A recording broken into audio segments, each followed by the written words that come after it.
Hi, everyone. Welcome to Court of Corvids. My name is Jake. I am the GM. Did that surprise you? Hi, Molly. You like Moss's photo there? Absolutely. Yeah. Oh, that's a little sneaky. This is a little sneaky preview, isn't it? Mm-hmm. Yeah. No one has seen this unless you are part of the cast or on our Patreon, because we have shown off some of the artwork that we have been doing. That, or you're the artist. I don't know. The artist has. I guess that's an option too, right? There's really a whole system here. Yeah, there's a whole plethora of people who could have seen that. Anyways, yes, my name is Jake. I'm the GM of the show. I go by he, him, but I will be playing a bunch of different characters, so I will be changing it up. So follow along if you can. William and Jonas, you're up next. Cool. Hi, I am Jonas, they, them, and I play the Chameleon Gnome Storm Druid Robin, she, her. Hi, I'm William, they, them, and I'm playing Remy Ashwillow, the Goblin Fighter, also they, them. And I'm Krug playing Krug Claudel, the human monk. Both of us he, him. Moss will not be joining us. Molly will not be joining us this episode. She's right there, Moss Jake. will, though, right? And She's I'm right- Molly she's right there. Molly is not joining us. Moss will still be here because, and this is the real reason. There can only be one person on the show with blue hair, and as I am the GM, sorry. Yeah, if you've been to film school, you'll understand. No, she's feeling a little under the weather, and by a little I mean a lot under the weather. So she is recovering. But where we left off, I remember correctly. You and Kevin and Mike had just defeated a couple of scarecrows. Wait, was it one for another? Mm-hmm. And Mike had been hit, and he was bleeding. And that's kind of where we left off. But Kevin is concerned. We have to establish that. Yes. Krug checked, and Kevin seemed like it was fine. Mm-hmm. Okay. All right. So then we'll go right into it unless anyone wants to say anything else. Everybody get back inside of the house. I'm Arnold Schwarzenegger now. Get in the house. Go. Robin's gonna go and wait, am I still a dog? I need to figure that out. Hold on. I don't think you were, because you were No, I don't think I'm a attacking. dog anymore. Didn't we get back inside? What a start. What? I was a greyhound. Everybody, wait, am I a dog? I don't think I think I turned back, but I think did we not go inside? Did we not go inside? We're back either inside way, now. we're going inside. Yeah. As you all head inside, Mike is kind of touching at his wounds. He's like, and he takes his shirt off, and Kevin's like running to the other room, and like, sit down, come on, I'm gonna get the bandages right now. And he sits down. I can patch him up really fast, just like immediately. Do you mind if I? Yeah. Bring it. And yeah, I'm gonna do my combat medic. Okay. So I roll medicine. I know it starts like that.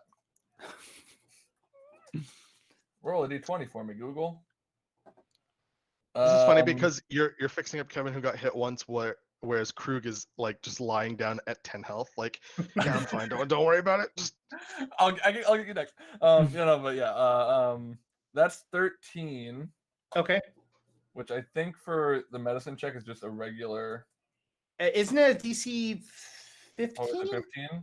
pretty sure That it's is kill Kevin. Mm-hmm. No. A failure just means nothing happens. If you critically fail, that is when you hurt the person. So you attempt to do that as Kevin comes back in with bandages and stuff like that and starts to bandage them up. If you want to go ahead and do it to Krug now. Yeah. you could actually kill me. So yeah. Okay, Krug, I know your wound's a little better, so I think I might actually be able to do this for you. is that really how that works? Is that really how medicine works? Well, apparently not. I rolled a 12. Oh boy. You rolled a 12 or you got a total of 12? Total of 12. Okay. Yeah. I was like... yeah, total of 12. So I can't, but if we have time, I can set up There is no some time. candles going. Look at around Put a us. lace We are down, surrounded put a by pillow under you. scarecrows. Guys, Molly or Moss interrupts. She's like, I can heal you all. Hold on. and she focuses herself, and she does an AOE heal, which heals everyone because she only has first level spells left. Oh, that's right. I was also very hurt. I don't think I've been touched. I just looked at my health. All of you take 6 hit points back. All right. Oh, thank you, Moss. This is the most helpful you have ever been. I really appreciate it. No, this is great. Okay, so there's like 3 more scarecrows on your property. Kevin, Michael. And all of a sudden the room goes silent as like everyone kind of notices Scott just staring out the window. And Scott goes,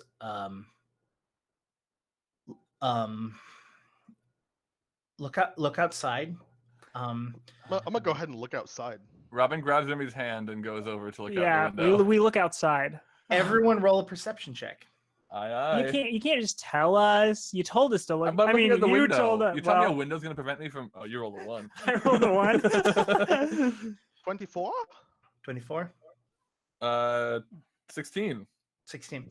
So what everyone sees across the board is that the fields in which were empty moments ago Oh God. are now Are they full of scarecrows? 10 feet high of corn. What? Of corn? Of corn.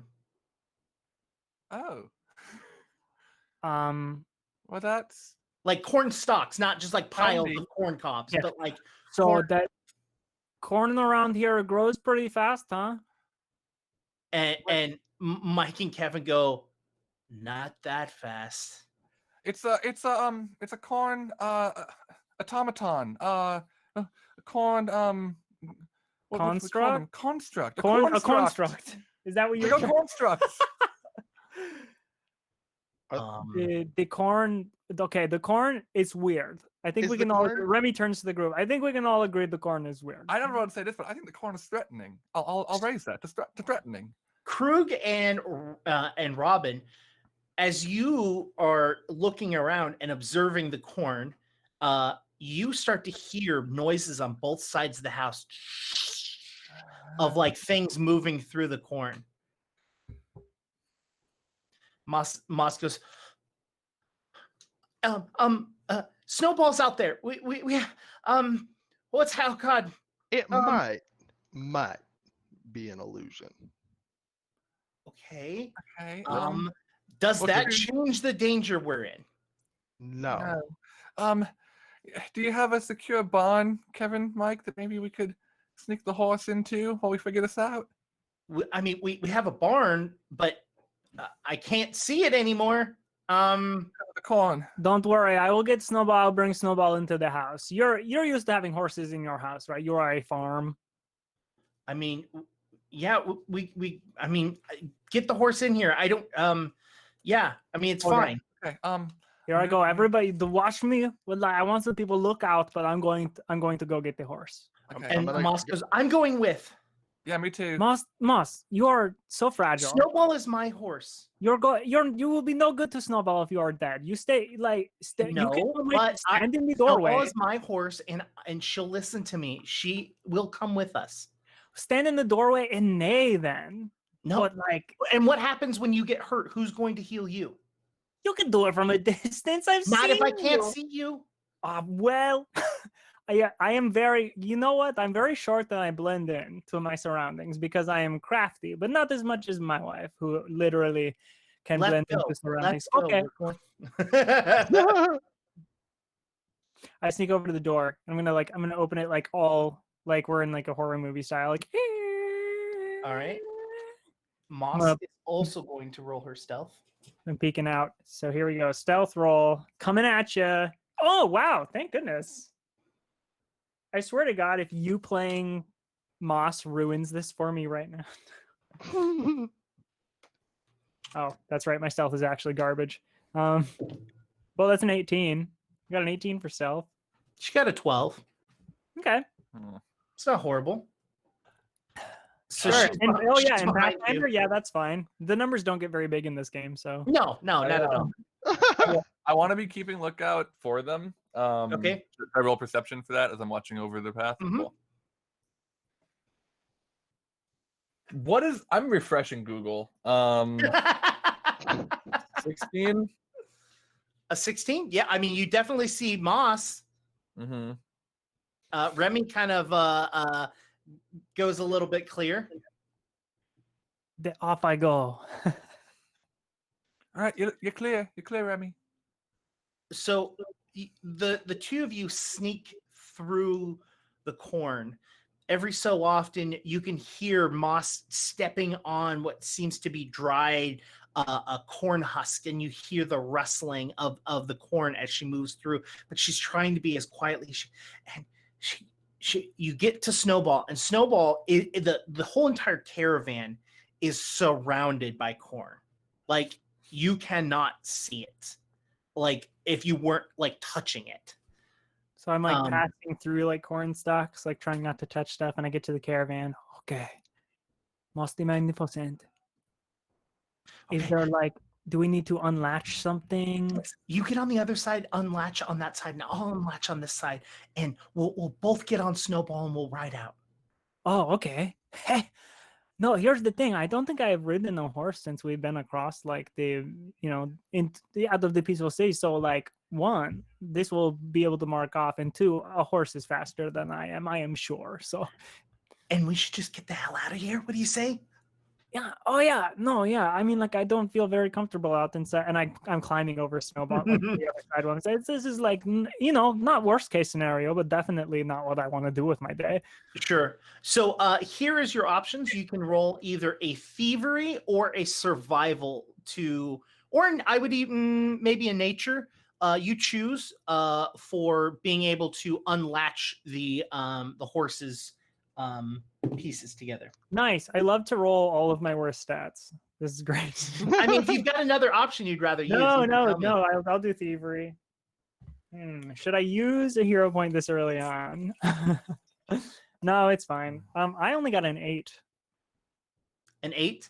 Yes. So it takes you a little while. You can hear the latch on the other side just completely like Moss gets it perfectly, and she throws the strap over. And how's it going over there? And you're still like fiddling about with it, like you've never done this before. You're just kind of guessing. Here's the thing. I think someone like glued this one. I think it's like it's a little burnt on one end. I think someone melted it together. You have to bear with me for a moment. I'm having it. Can I just bust it? Yeah. You want to roll in athletics? Yeah, I'm just gonna bust it. Not great. Okay, well, unnatural 20. Okay. You're so sick of trying to mess with it, and like you just fuck it, and you just rip it, and it just snaps.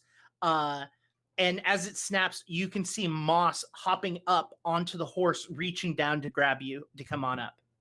Oh yeah, no, sorry about that. Someone screwed it up, so I had to. It's okay. Let's just go. Come on. Oh yeah, let's go. Yeah. Oh yeah, we're in danger. Yeah. So as you look up, and she reaches her hand up, you see a scarecrow on top of the caravan.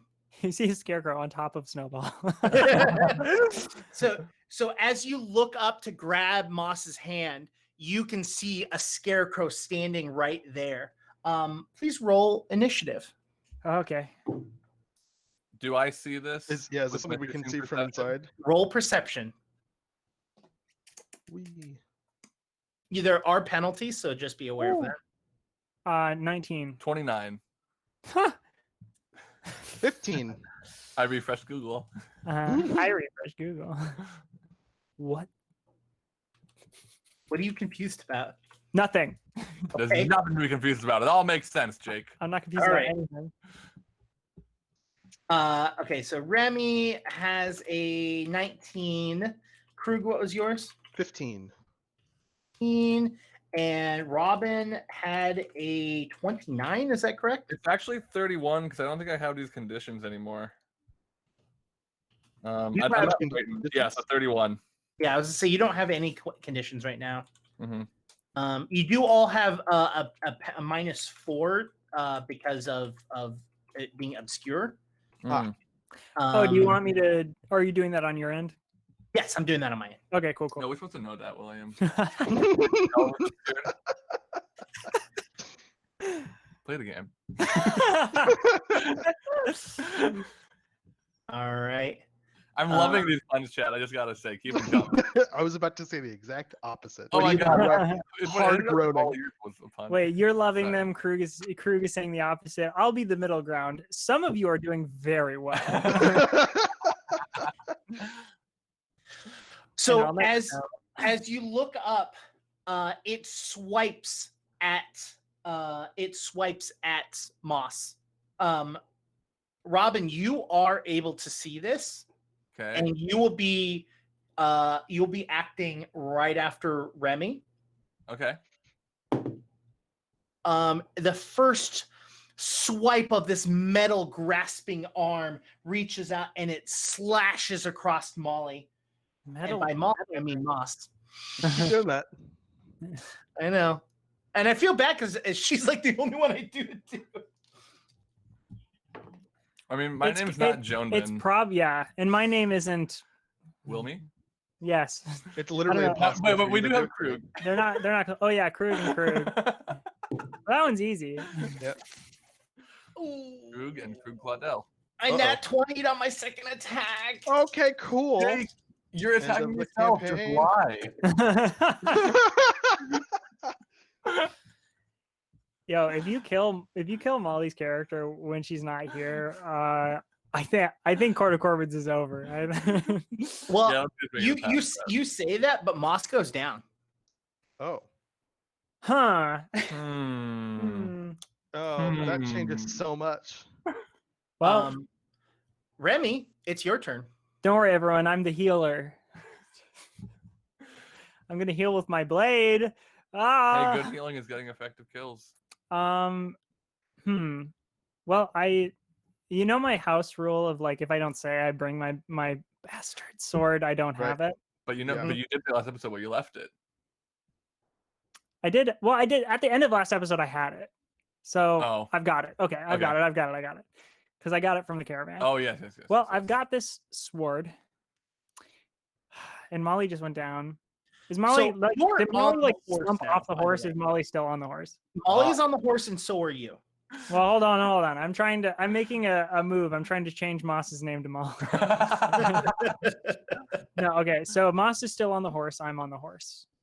I'm on the ground. I need to climb up. Oh, on no. So the action is pulling you up. Basically, she's pulling you up as the attack happens. Okay, so I get up on the horse and then like she goes down. Mm-hmm. So we're both on the horse. But Molly's down on the horse. Well, Moss is down on the Moss horse. is down on the horse. Okay. Play the game. Can I yip snowball and Getting on out of there. fly away? Yes, and you actually have the ride skill. I do. I have the ride skill, and also I get a bonus to animal handling checks, Yeah, so roll it. which I haven't gotten to use. I know. I'm a rough rider. I'm the streets and in the sheets. Okay. Well, that's just for goblin mounts. Okay. Well, here I'll roll. Here I go. Here I go rolling. Not good. You should refresh Google. Yeah, I should refresh Google. Here, I'll do it for you. How do I? What am I rolling for animal handling? I believe it's nature. Oh yeah. Okay. Well, it's gonna end up with I get a 10 on that. And chat, you are correct. You do not need to roll to ride if you have animal feet. But this is a frightened horse in a non-visible situation, and that's why they're rolling. Just to kind of give you a little clarity. Well, the corn should be acting as blinders, so it shouldn't be so scared, honestly. Yeah, Yeah, except for the horses blood love when pouring they can't down see where they're Snowball's going. back. Wow, that got serious. So what was your 10. nature check? 10? Okay. So you kick at Snowball's, like right at Snowball's sides, and Snowball takes off into the cornfield, giving them the ability to like, oh God, I gotta go. What else would you like to do with your turn? Well, let me see here. I almost wish no, I should get back with everyone else. But what would Remy do? Remy would send the snowball back with Moss, jump off the horse, and kill it before Exactly. you hit the ground. Yeah, that's it. Whenever I hear you say what would Remy do, I think in my head, what would a worse idea be? Yeah, good point. So I kick for Snowball to go, and I do a backflip off of Snowball, and I want to get on top of the caravan to fight the scarecrow. Okay, so roll me an athletics check. Do you have either the high jump or any of those skills? Yo, I wish. All right, so roll me an athletics. Okay. So to do that, just so you know, it's 2 actions to do that. Normally it's 2 actions. If you have the feat, it drops it down to 1 action. I gotcha. I see what you're saying. So yeah, I end up with 27. 27. You jump off and you do a beautiful backflip and land right in front of the scarecrow on top of the caravan. Robin, you see a scarecrow and now Remy. You don't see Moss, but you definitely see something running through the cornfield, making taking like the corn out. First things first. Seeing Remy jump up in front of the scarecrow and sensing the danger that they are in, because of course Remy, as strong as they are, cannot survive on their own. They're simply not. I'm gonna shoot it with lightning. Point at it and call down a small bolt of lightning on the target. This is the move that actually does summon lightning from the sky to strike it, rather than a storm around it like I did last time. Okay. So it is going to make a basic reflex save. Okay. The scarecrow, of course. Oof. 12. 12 is not a critical failure. But is a I rolled regular a 4. It was really bad. Great. So it's going to take 22 electricity damage. Okay. Dang. And that might be a 3-action spell. Hold on. No, it's only 2. Gonna do that. Click the cast button, and then I think I'm gonna do another perception check to look out and see if there are any other scarecrows or like honestly any other moving things in the area. Any other things to look out for. Okay, roll your perception. Nice. 30.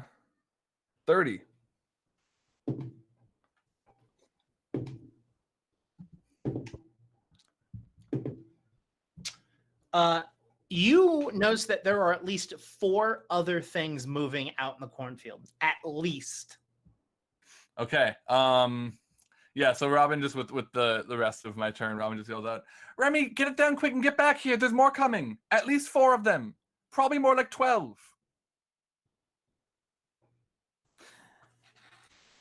Oh. Yeah, that'll be my turn. Oh. Krug, that makes it your turn. Did I notice any of the things that have happened out in the cornfield / caravan area? With your 18, you definitely can tell that you can tell the obvious. Remy and a scarecrow are on top of the caravan, and that there is something, presumably a horse, running through the cornfield. Where's the horse running to? Can I tell where the horse is going? Can I tell that Moss is on the horse? You cannot. You can tell. Okay. All you can tell is that something is moving quickly through it. You can't tell what or who or anything. You can make the assumption that it's a horse. Yeah. Well, I mean, you hear hoofbeats. You don't think zebra. Well, the important part is if Moss is on the horse, and if I don't know that Moss is on the horse, then I'm going to. How far away is it from where I am to where Remy is? So you all parked like right outside. So it's a movement action. Okay. I'm gonna take a movement action to get to where Remy is. Oh, I'm gonna take 2 because I have to hop up onto the caravan with Remy. Do you And I have the? I Do you think have I the have- feet? Is it quick jump? Yes. Yeah, I have quick jump. Okay, so then that drops that. So 1 movement there, and then 1 action to jump up. Mhm. You still need to roll your athletics though. Yep. Whoop. Oh, this is super gonna be fine. 28. Yeah, you're able to just kind of you run and just poof, and you land on the caravan behind it. And You then- are now flanking it. Ooh, Hey, last action. I'm a grapple. Okay. How is a 25? And that's against its Fortitude athletics DC. fortitude DC. Correct. Would you roll?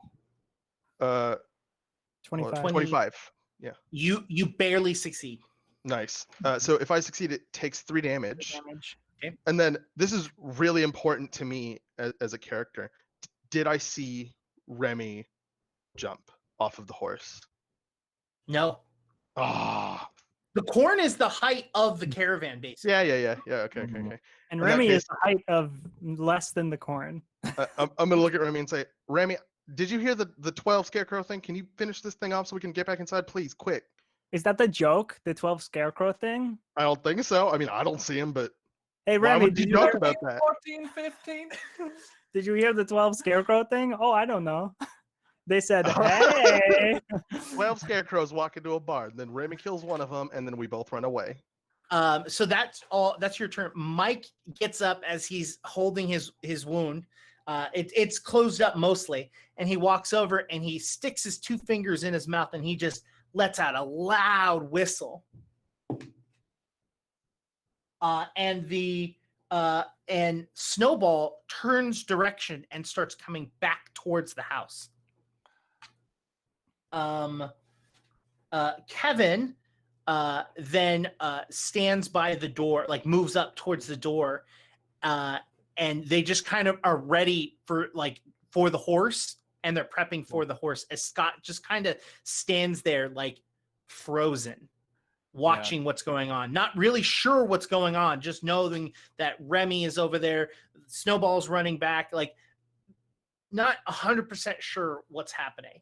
That brings us up to the top of the round, which we're going to go in correct initiative this time around because there's no sort of environmental thing.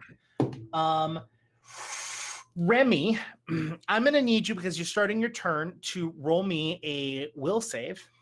Oh yeah, I will do that. Ha. That's okay. How is 17? 17 is a failure. Okay, well then if I fail, I actually I get the thingy. I know it's not going to be all of it, but Yes, hold on. correct. You're frightened 1 instead of frightened 2. Yeah, Yes. it's bravery. Yeah, I reduce it by 1. Reduce value Yep. by 1, and yeah. Yeah, normally it's a frightened 2 condition. You are now frightened 1. I'm frightened 1. Mhm. I'm one Uh, frightened 1. You can use And it's so that's Krug. On your turn, just prepare that you're going to have to make 1 as well. He is going to make his first attack at you. Does a? I'm not gonna. That's mean to ask, but it might be a critical, so I have to ask. Does a 32 hit? It is a crit, yes. Oof. All right. It would not have been if I had my shield. Okay, everyone. If I had my shield, I raised my shield, that wouldn't have crit.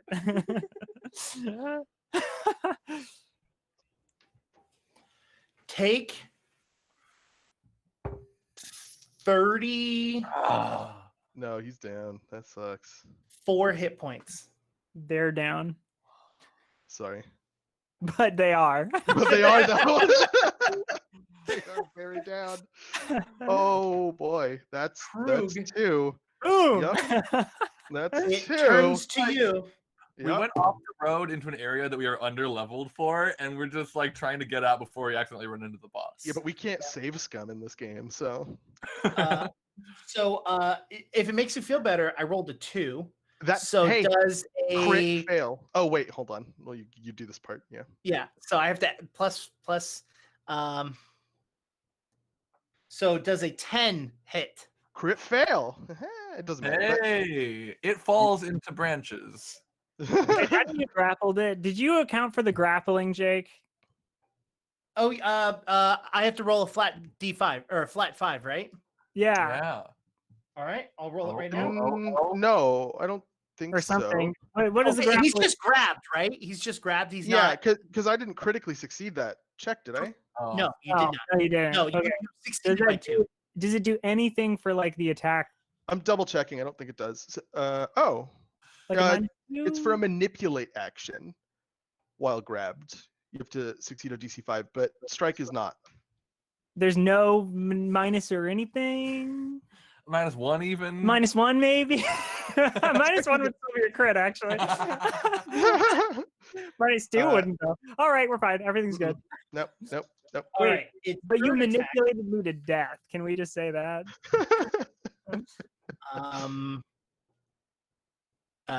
Does a 19 hit? Nope. All right, it makes its 3 attacks and it fails.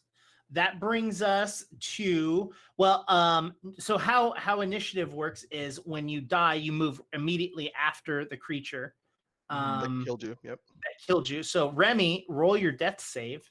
Sweet. Everybody ready for this? Yep. No, Okay, roll I think that's further. good, right? What is it? Plus anything? This is flat, No, right? it's flat. No, it's flat. I rolled a 10. Meets a I beats. think that meets a Right? beats. 10 Yeah. and above, right? Yeah. Oh, so, sick! cool. Oh, sick! Okay, Remy For stands success. back up. Nope, that just means that you didn't die yet. Oh wait, it's Uh, before. You moved just before the creature that downs you. okay. So either way, we'll do that next. when we come back around to it, it's unless well, Krug is going to bring you back to life, or Oh, Robin, wow, you're moved to up. life? Yeah, you're up. Cool. How far am I from Remy? You are 30 feet away. Perfect. Remy, get back up. Stabilize. 2 action, somatic and verbal cantrip, range of 30 feet. Mm-hmm. So you lose the dying condition but remain unconscious at 0 hit points. Yeah. So you're you don't have to roll anymore, but you're Yeah. still out of the fight. And then I don't think I have much by way of 1 action spells. I'm sure that's 2. That's 2. And Krug, don't let it do that again. And I'm gonna cast guidance on Krug, who I assume is also 30 feet from me. Mm-hmm. Cool. So yeah, just a +1 to 1 attack roll, perception check, saving throw, or skill check before the start of my next turn. So for this round. Right. Cool. All right. That would bring us to Moss. So Moss is going to roll her death save, and she's fine. That brings us to Krug. How far away is the horse? Oh, can I still not see the horse? You can roll a new perception if that's what you want to focus on. No. yeah. Instead of taking I'm care gonna of not. the I'm gonna not. I'm gonna not. Well, hold on. Don't get Actually, first roll me a will save. Oh yeah, thank you. Do perception. Okay, there we go. Okay. Sorry. I didn't know which word you were gonna say. 26. 26 is a success, but not a critical success. Come on. What? So you are frightened 1. Okay, that's fine. I'm going to. The scarecrow's looking at me. Mm-hmm. I will flurry of blows the scarecrow. That is a 24 24 hits. and a 20. 20 also hits. Sweet. Here we Here's go. 2 Here we go. damages for you, from me to you. 16 damage. Okay. Yes. Okay, yeah. Sorry, what? I remember Fury of Blows, those count as a single attack instead of 2 attacks. Yep. That's why, because there is resistance. Resistances. Yep. And then let me. Okay, I will try a grapple again. Okay. This is an attack, so this isn't a like stupid penalty. You And can just do your then perception check if you wanted. 15? Against its four. No. No. Did you use your +1 already? Yeah, I did not, but I don't think it's Yeah. worth that. Last action. I would like to. I have to keep. I'm gonna try grappling it again. Okay. Ooh, what about a natural 20? Hey. Do you want the math? Because it's I do. I need the math. Sorry. it's okay. Please. 23. 23 meets. Oh. It beats. So it's a critical success. So it is a critical success because that only Yeah. moves it up one notch. Mm. Oh, Because of that's the +1, right? best. Okay. Yeah, it's because So- of the +1, right? Right? Yeah. Because of the +1. So 1, you take 3 damage, and 2, you are restrained. So you are flat-footed and immobilized, and you cannot attack. Okay. You basically can only try to escape. Okay. Cool. The horse makes it back to basically where Mike and Kevin whistled. And as Mike and Kevin bring in the horse, Moss's body is slumped over, just bleeding, just horrifically cut up. Robin, you can see this. Yeah. And you see Scott staring at Moss as Kevin and Mike pull her body off of Snowball and set her down and start to administer first aid to her. Yeah, Robin's and- gonna be able to help with that. Yeah. And Scott Yeah, I know. runs into the cornfield. Scott. Did I notice Scott run into the cornfield? No, you're facing away from Scott. Of course. If Robin calls out, does Scott respond? Scott does not respond. Krug, as you are standing there, you feel the entire caravan move up about an inch or two. As you hear a click, thud noise. And that brings us to the top of the round, which is its turn.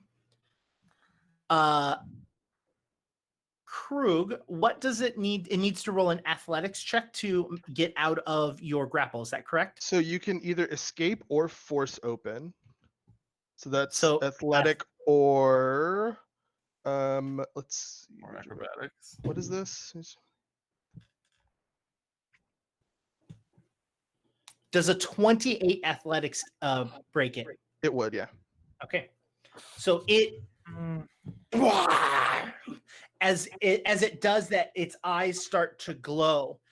And you, Krug, it's now abundantly clear that there are other things in the cornfield moving closer to you as it starts to sway, but they're slow moving. And you can see that they're circling the caravan as they're moving closer towards you.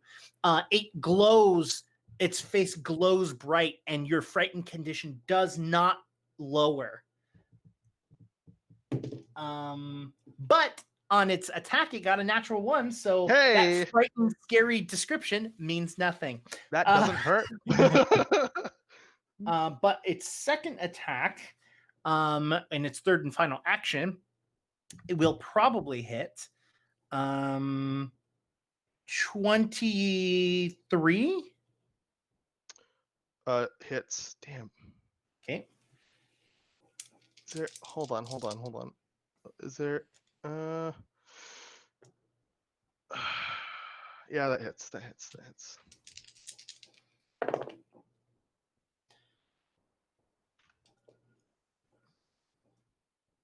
Take 19 points of damage. Down. Krug falls as it lashes out with its final attack and falls right next to Remy's body. That brings us to, well, technically it would have been Remy. Yeah. Anyways, Robin, it's your turn. Oh So it was this creature that we determined is living because it got healed by the radius heal, right? Well, No? we never we were discussing whether or not it would get those healed. divines, right? There was an enemy that I healed when I did a Yes, radius. that was the assassin vines. Okay. But later we were discussing whether or not this would be healed by it, and we weren't sure. Okay. I think either way, we need Krug and Remy up because even if it gets more hit points, I don't think they're gonna get away if they're not up. So I think if I can, Jake, I'm gonna do a 3-action heal, which is a 30-foot emanation. So does that mean that it can reach both of them? Since I just did 30-foot stuff on them before, yes. cool. I'm gonna do that. If it's possible to do it without getting the scarecrow, cool. But if not, I want to focus the scarecrow and I want to see if it looks like it feels better.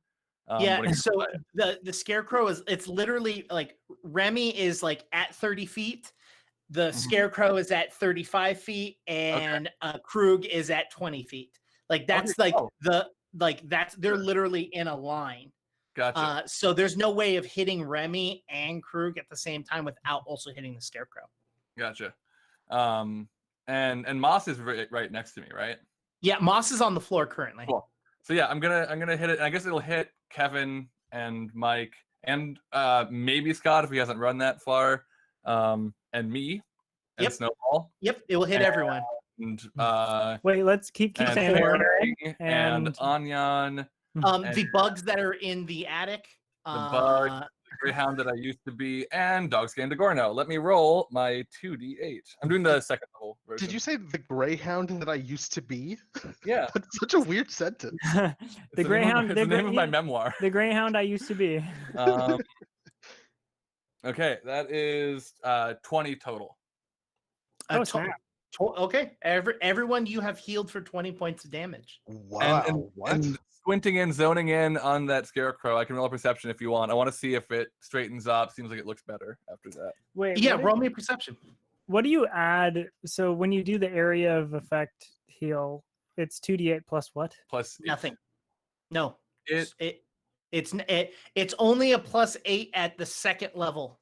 So first level is 1d8 to a single. Doing that. Okay. Yeah. So first action is 1d8 to a touched person. 2 action is 30-foot range single person at 1d8 plus 8, and then 3 action heal. Yeah. Both Molly and I have been adding the hit points on 3 action, but not this time. So that's just 12 then. Okay, so everyone takes 12 hit points back. As all of you feel better, Krug, you wake up. Remy, you wake up from this. You're all feeling terrible. And roll me a perception, Robin. Perception, yes, say. That's gonna be 23. It does not look to be healing up. Cool. Wow. Kill it. Oh, okay. I wasn't going to, but thank you. Now that you've said so. I know you need guidance sometimes, babe. All right. Kevin and Mike are rolling their medicine checks. They do not have the battle medic feat, so they're working on Moss. But Moss also heals for that damage, and Moss, as she also comes back. Krug and Remy, and well, I guess everyone, you hear this most ferocious sounding scream as Scott jumps onto the caravan with a maul that is larger than himself. But here's the other thing, is that Scott himself is also now a large-sized creature. As he jumps onto the caravan, he swings with his reach of 5 feet with his maul and swings over Krug's body. And even with the shitty roll I just did, hits this scarecrow. And we're going to roll damage right now. The scarecrow takes 13 points of damage, and I only rolled a 3. Cool. Barbarian. That is all of Scott's turn, as he has raged, enlarged himself, and gotten up onto the caravan to swing. That brings us back up to the top of the round, which brings it to the scarecrow, who is now. Scarecrow now. Huh? Remy's turn is before the scarecrow's now. No, Remy. Right. Oh yeah, because technically, if you're down, technically both Remy and Krug get to go, and Moss get to go before. So Remy, go for it. All right. Can I? Do I get a penalty from attacking from the ground? No. Okay, I'm just gonna just do it. I'm gonna poke the scarecrow from the ground. Am I still frightened because I went down? I think you should take a -2 to attack rolls if you're prone. Fine. Sorry. I don't. Keep going. Just keep rolling. We'll just wait for Dayton to tell us. Dayton seems very not. It is true. Okay. Wait, no attack penalty for being prone. Oh, it's confusing. Hold on. Prone is my jam. Okay, so apparently I don't take an attack penalty. Yeah. Cool. Well, in that case, this first attack isn't going to hit anyway, but we all love it. Well, he is technically flanked though. So Wait. I'm reading you are flat-footed and take a -2 circumstance penalty to attack rolls for being prone. Oh well, maybe you'd wait. But you will have to pick up whatever you were holding. Oh, I have to pick up my sword. Like I said, roll. Okay. 17. 17 is my attack. 17. Technically, it meets it beats because it is flanked. Oh, okay, cool. I'm gonna get that damage in there. Poke, and that's a poke for 11 damage. 11 damage. All right. It is still alive. Doing a second poke. Second poke coming in. Second poke, bro, pretty good. With my five, so that ends up that's gonna end up being 22. 22 also hits. For that second poke, less damage. All right. Well, six damage on that one. On that poke, and yes, I mean technically I'm slashing it. Actually, I'm just quack. Yep. But if we are in fact saying picking my sword back up was an action, then that will be all I will do. Alrighty. That brings us to Krug. I am going to Flurry of Blows. End it here now. This is, what is that? 10? That is not 10. 21. 21 hits. Nice. So we're gonna continue this round because I already told it to Remy just to roll, but being prone, yes, it is still a -2 for melee attacks. Gotcha. Okay. Good to know. Well, and it's not just melee; it's all attacks. Second one is also a 22. Also hits. Gonna roll that damage. Fists permanently attached. That's Krug. That's our Krug. 15 damage? 14 damage. 13 damage? You turn and you're while you're on the ground, you're just trying to just kick it and do whatever you can. And in the process, you sweep its leg and it snaps one of its legs as it falls down off of the caravan and onto the ground.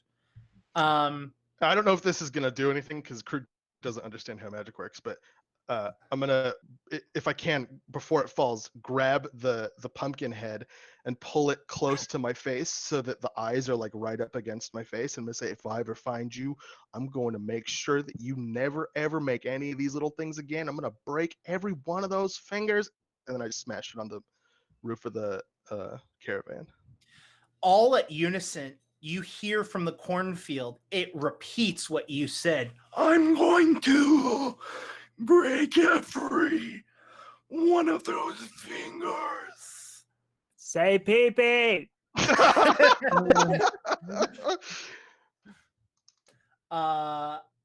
So yeah, it you hear as 4 other ones of these things yelled this out. Are we still in initiative order? We are still in initiative order. Well, why? There are no more enemies. We're at 100% safe now. Why would we need initiative? Right?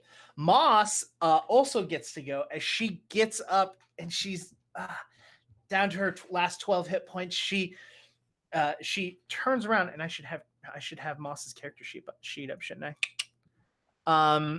She turns around and Lightning bolt. No, not so much lightning bolt. She is going to she's going to produce flame and throw it out into the cornfield to light the cornfield on fire. Very Moss. Very Moss. As she puts her hands together and produces flame, she throws it as hard as she can, and it goes straight into the cornfield, and nothing happens. In fact, when it hits the cornfield, it doesn't like hit it and start like burst like it normally would. It actually just kind of magically goes through it, and it lands out into the dirt field. Illusion, maybe. You all can roll another perception check with +2, as this is an illusion, but all of your passives were low. Yes, they are. 26. 29. Okay. 24? Krug, you still see the cornfield, but Remy and Robin, you're able to start to see that this isn't in fact an illusion. And these scarecrows are starting to move towards the caravan. Is this a high enough level illusion that I don't think that it is an illusion, or do I just still see it? Like if somebody I trust tells me that's an illusion, I can believe them, right? Yeah. Okay, great. Cool. Yeah. That's exactly what Robin is doing. Like it went from a question mark to an exclamation point when she figured out that it was. Mm-hmm. Yeah, no. And like Remy, when you were going through it, it felt real. Yeah. But like as soon as it kind of gets pointed out by Moss throwing this ball of fire into it, it kind of just like, wait, what? That brings us to I'm gonna roll their new initiatives. All right, so one of them is gonna go before you all, but the other ones won't. All right, won't take any turns. so it moves up to the caravan and it swipes out at the biggest, scariest one there, which is Scott. Mm-hmm. It rolls an 18 plus 13. That hits Scott. It's a 31. That would have crit me. Wouldn't hit Robin. I wouldn't let it. That hits Scott, and he is currently not frightened, so it's only 2d6 plus 7. Scott takes 9 points of damage. Alrighty. That wasn't even a word. I didn't even write Scott's name right. Second attack. That hits. All right, and does 10 points of damage to Scott. All right. That brings us to Scott's turn, because he hasn't gone yet. And he's going to, while he is up on the caravan, he is going to basically just swing down onto the first scarecrow as he's literally screaming, just seething in anger. I rolled a 9, which is fairly low. But that makes it a 23, which hits.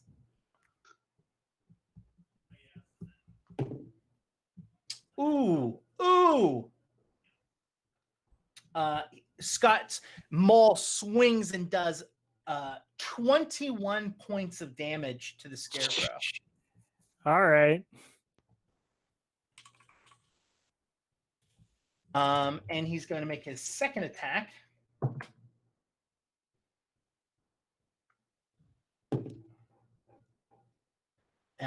Does 17 points of damage. And he's going to make a third attack. And he's going to miss his third attack. All right. That brings us to Remy. I don't think I've gone since Remy's last turn. I don't think I went before these creatures showed up. You're right. I'm sorry. My initiative is all I'm sure out got of whack weird. right now. Cool. Yeah. Yeah, go for it.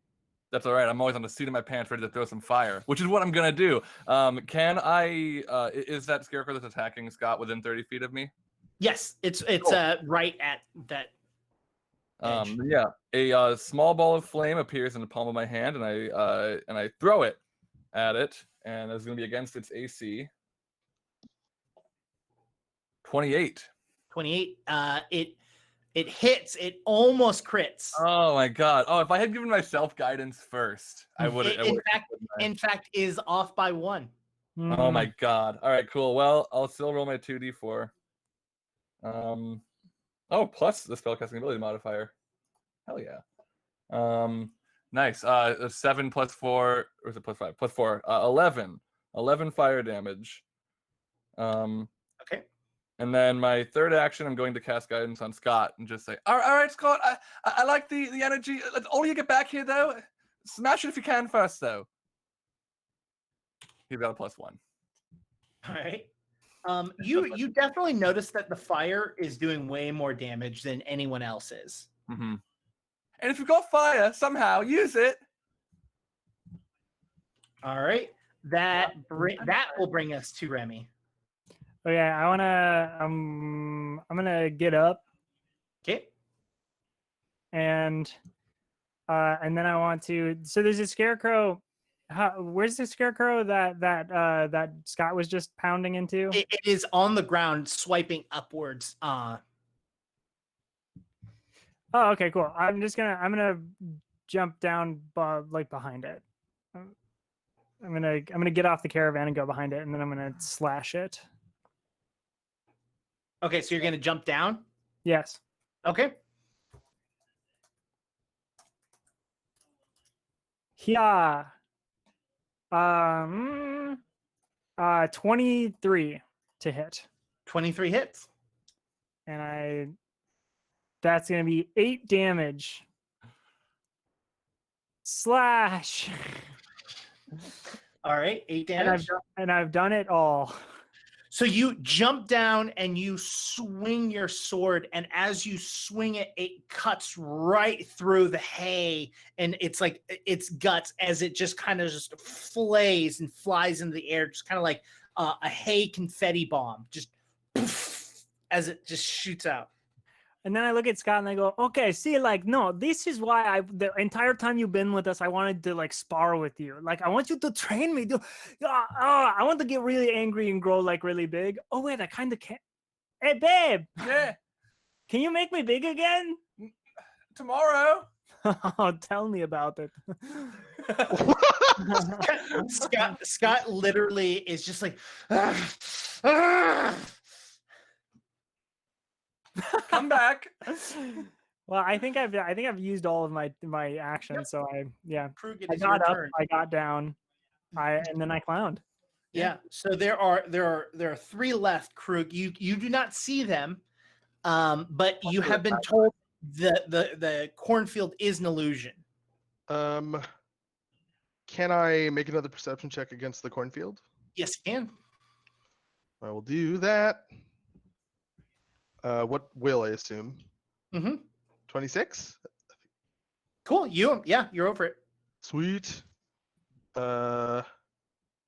And then so can I see them now? Yep. That was the thing that was obscuring them. It's not like the angle or anything. Nope. Okay. In There's that two case, coming on one side and one coming from the direction that of the one that just died. direction of the one that just is the one that's coming from the direction of the one that just died closer to the house or further from the house than the other two? They're about the same. Oh, okay. They're all going towards the caravan. They're not going towards the house. Sure. I am going to stand. I don't think I've stood yet. Correct. Yeah. That's 2 actions. I'm going to get into crane stance. That's my turn. Okay. So is getting into crane stance 2 actions? My It was first a action was the perception check perception and check. then Okay. Oh, yeah, yes. I'm sorry. You're correct. No worries. Moss is going to produce flame and throw that again. But at the actual scarecrows because she can actually see them. But doesn't hit with a 16. Wow. All right. And then she's going to cast shield as her single action. And then that brings us to Scott and Kevin, or not Scott and Kevin, Mike and Kevin are healing up. Or no, Moss is up already. So Scott, God, why do I keep doing that? Mike and Kevin start to run out into the field as well, surrounding the caravan. So basically, Robin, you're the only person still in the house other than Snowball and Herring. Yeah, and I will say, like, Robin's been in the doorway as well with Kevin and Mike, just like, sharpshooting from the. Yeah, I assumed you're at the door, kind of just like doing your thing. Out. No, Moss is in there as well. Yeah, I forgot. So, Scott leaps from the caravan, like just completely jumps out from that and jumps over Remy and lands down with his hammer. It's like on free the other scarecrow. Got it. Scot free. And does 18 points of damage. Jinkies. Jake, after this stream, can we talk about? I think I want to rebuild Robin as a barbarian. Barbarian. Yeah, I'm joking, but like the barbarian I played on our like playtest thing was a lightning barbarian. So actually, there's Look, I'm just saying you can take skill feats into barbarian. I'm just saying there's barbarian archetypes. I'm not like. Can I rage as an animal? Let's talk about it. Rage. I think you can, but I think you automatically come out because I believe shape change is a concentration spell. Well, and you can't, yeah. I can only rage in wild shape. All right, so you Scott does that, and he then makes another attack. Yet another. And does exactly another 18 to it. Jeez. Yeah, wow. I mean, Scott's a higher level than us. Yeah, he was a hero for a long time before we even knew that there were walls. I mean, he was supposed to be the one to, kill all of us in episode 1. And he very much could. Especially episode 1. Well, he can't, but it's not because he doesn't have the ability to. Right. He doesn't have the willpower to. He doesn't. He's too human to do it. And for that, we'll forever be thankful. That brings us to Remy. Oh, really? The scarecrow doesn't get to go? Oh, yeah. There's 3 scarecrows. Yeah. You gotta do the scarecrows. Okay, so it hits twice, and one of them is a critical hit against Scott.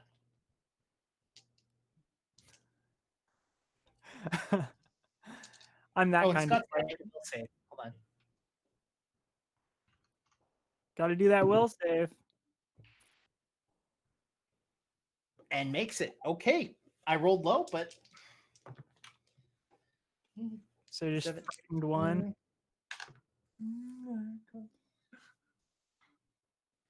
All right. I'm just thinking about being a raging squirrel. Scott is now at 85 hit points. All right. Christ. He's level 12? No, he's a barbarian. Barbarians. Oh, that's get true. a Yeah, lot of health. They get 12 per thingy. Mhm. Level, not thingy. Thingies for The complicated stuff. other two move towards the caravan from the other side, which leaves Krug by himself. They're going to spend 2 actions getting to the caravan, which each of them leaves them 1 action. Krug's in crane stance. I gotcha. Krug does Mhm. a 21 hit. Nope. Okay. The second one swings at you and rolls lower. Cool. Fun fact that will not hit. That now brings us to Remy. All right, I'm gonna come up on the one that Scott's encountering with, so I'll move over there, and I'm gonna slash at it. I'm gonna hiya, Hi-ya-ya. hiya. What did I do? Oh, bogus. Oh, goodness gracious! 17. 17 does not hit it. It's flanked. Did you move around it? Yeah. Yeah. Okay. Yes. Now it does. It meets. It beats. Yep. Boom. Yep. Yeah. Woo! Only 8 damage. Here I go Alrighty. again on my own, slashing another scarecrow. Here I go. Whoa! I wish I Hey. had. Well, actually, it's better that I did it the second time. So that's with a -5, 26 to hit. 26 definitely hits. One more, and it would have crit, right? Yeah. No. No, 27. 29. 27 I think would it have. is there, see. Well, but it's flanked. Yeah, 27 would have Oh, been a you're right. critical. Right. If only I had given you guidance. 13 damage on that one. Nice. I do the 2 slashies, and I like poke my head around the scarecrow at Scott, and I go like, "No, I'm pretty good too, huh? Like, did you see that? How I did the 2 slashes? You look upset. I'll talk to you later." All right, that brings us to Krug. There's Uh, 2 at your feet, basically. Have I noticed Scott like look over at Moss since he saw her all? No. There's 2 at my feet. Is that what you said? Yep. I'm gonna look at Scott. Oh, can I reach them with my feet? Can I like kick them in the head? Yeah. Oh, but I can't use my legs. Dang it. That sucks. Stupid stance. All right. I'm gonna look at You can Scott. I'm jump gonna down say, and be flanked.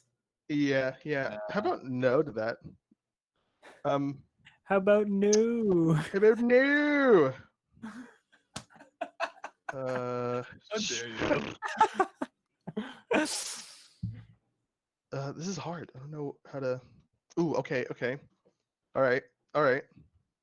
I'm going to, from where I am standing, I would like to feint them.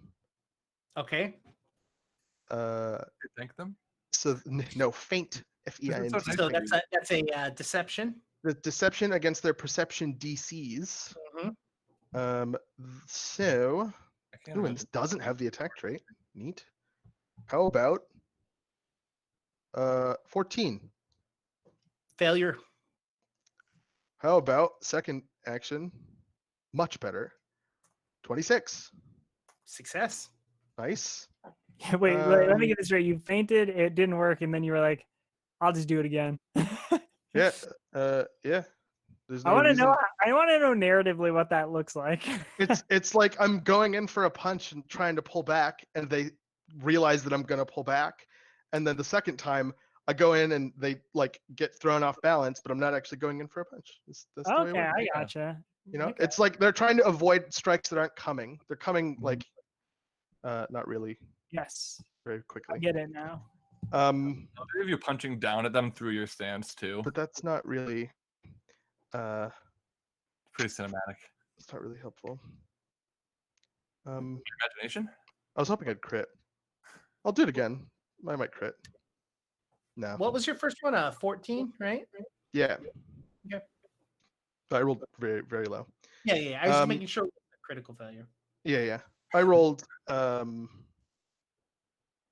16, which is still not enough to crit. So that's the end of my turn. All right. That brings us to Robin.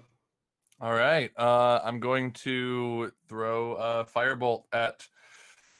Can I get a sense? Maybe I need to roll perception of how well that one's doing. Which one is that one? Sorry, the one that Scott and Remy are fighting. It's not doing well. I'm gonna shoot a fire at one of the ones that Krug is up against. Okay. I think they're both untouched, right? So I'm gonna the one on the left. I'll just say the one closer to you. How's that? Before I look at my roll, I'm also going to say, all right, Robin, you got this. You're amazing and married and engaged. And I'm going to give myself guidance for a +1. Thank God, because that makes it a 20. I didn't actually need the +1, but 20. There you go. Just in case, you never know. Yep. You never know. So that is going to hit for 2d4 + 4. Wow, I rolled 7 again, so 11. 11 damage. All right. 11 for you damage. Yes, 11 flame. All Does right. it seem like the fire is doing any residual, like, lasting damage, or just more when I do it? It just looks like it hits harder. Cool. Yeah. You would say approximately 5 harder. I turn to Approximately 5 harder. oh, throw fire at them. It does 5 more.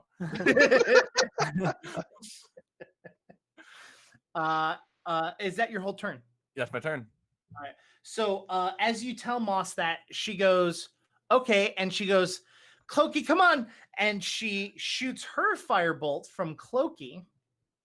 And Clokey's like, yeah, let it burn. Let it burn. And Robin hears it, and she's like, whoa. More than anything, I want an item that lets me hear Clokey. Just more than anything in the world. Yeah, can my Wait, say it out loud in character. Nope. I did. No. Absolutely not.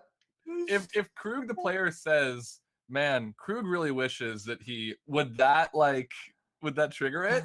If Krug the player admits No, that I'm out of character explaining. Yeah, the no. But Jonas said if Krug the character said it. if you're Yeah. Of course yeah, that Krug would. would really love to eat some food, but and you're like, oh shit.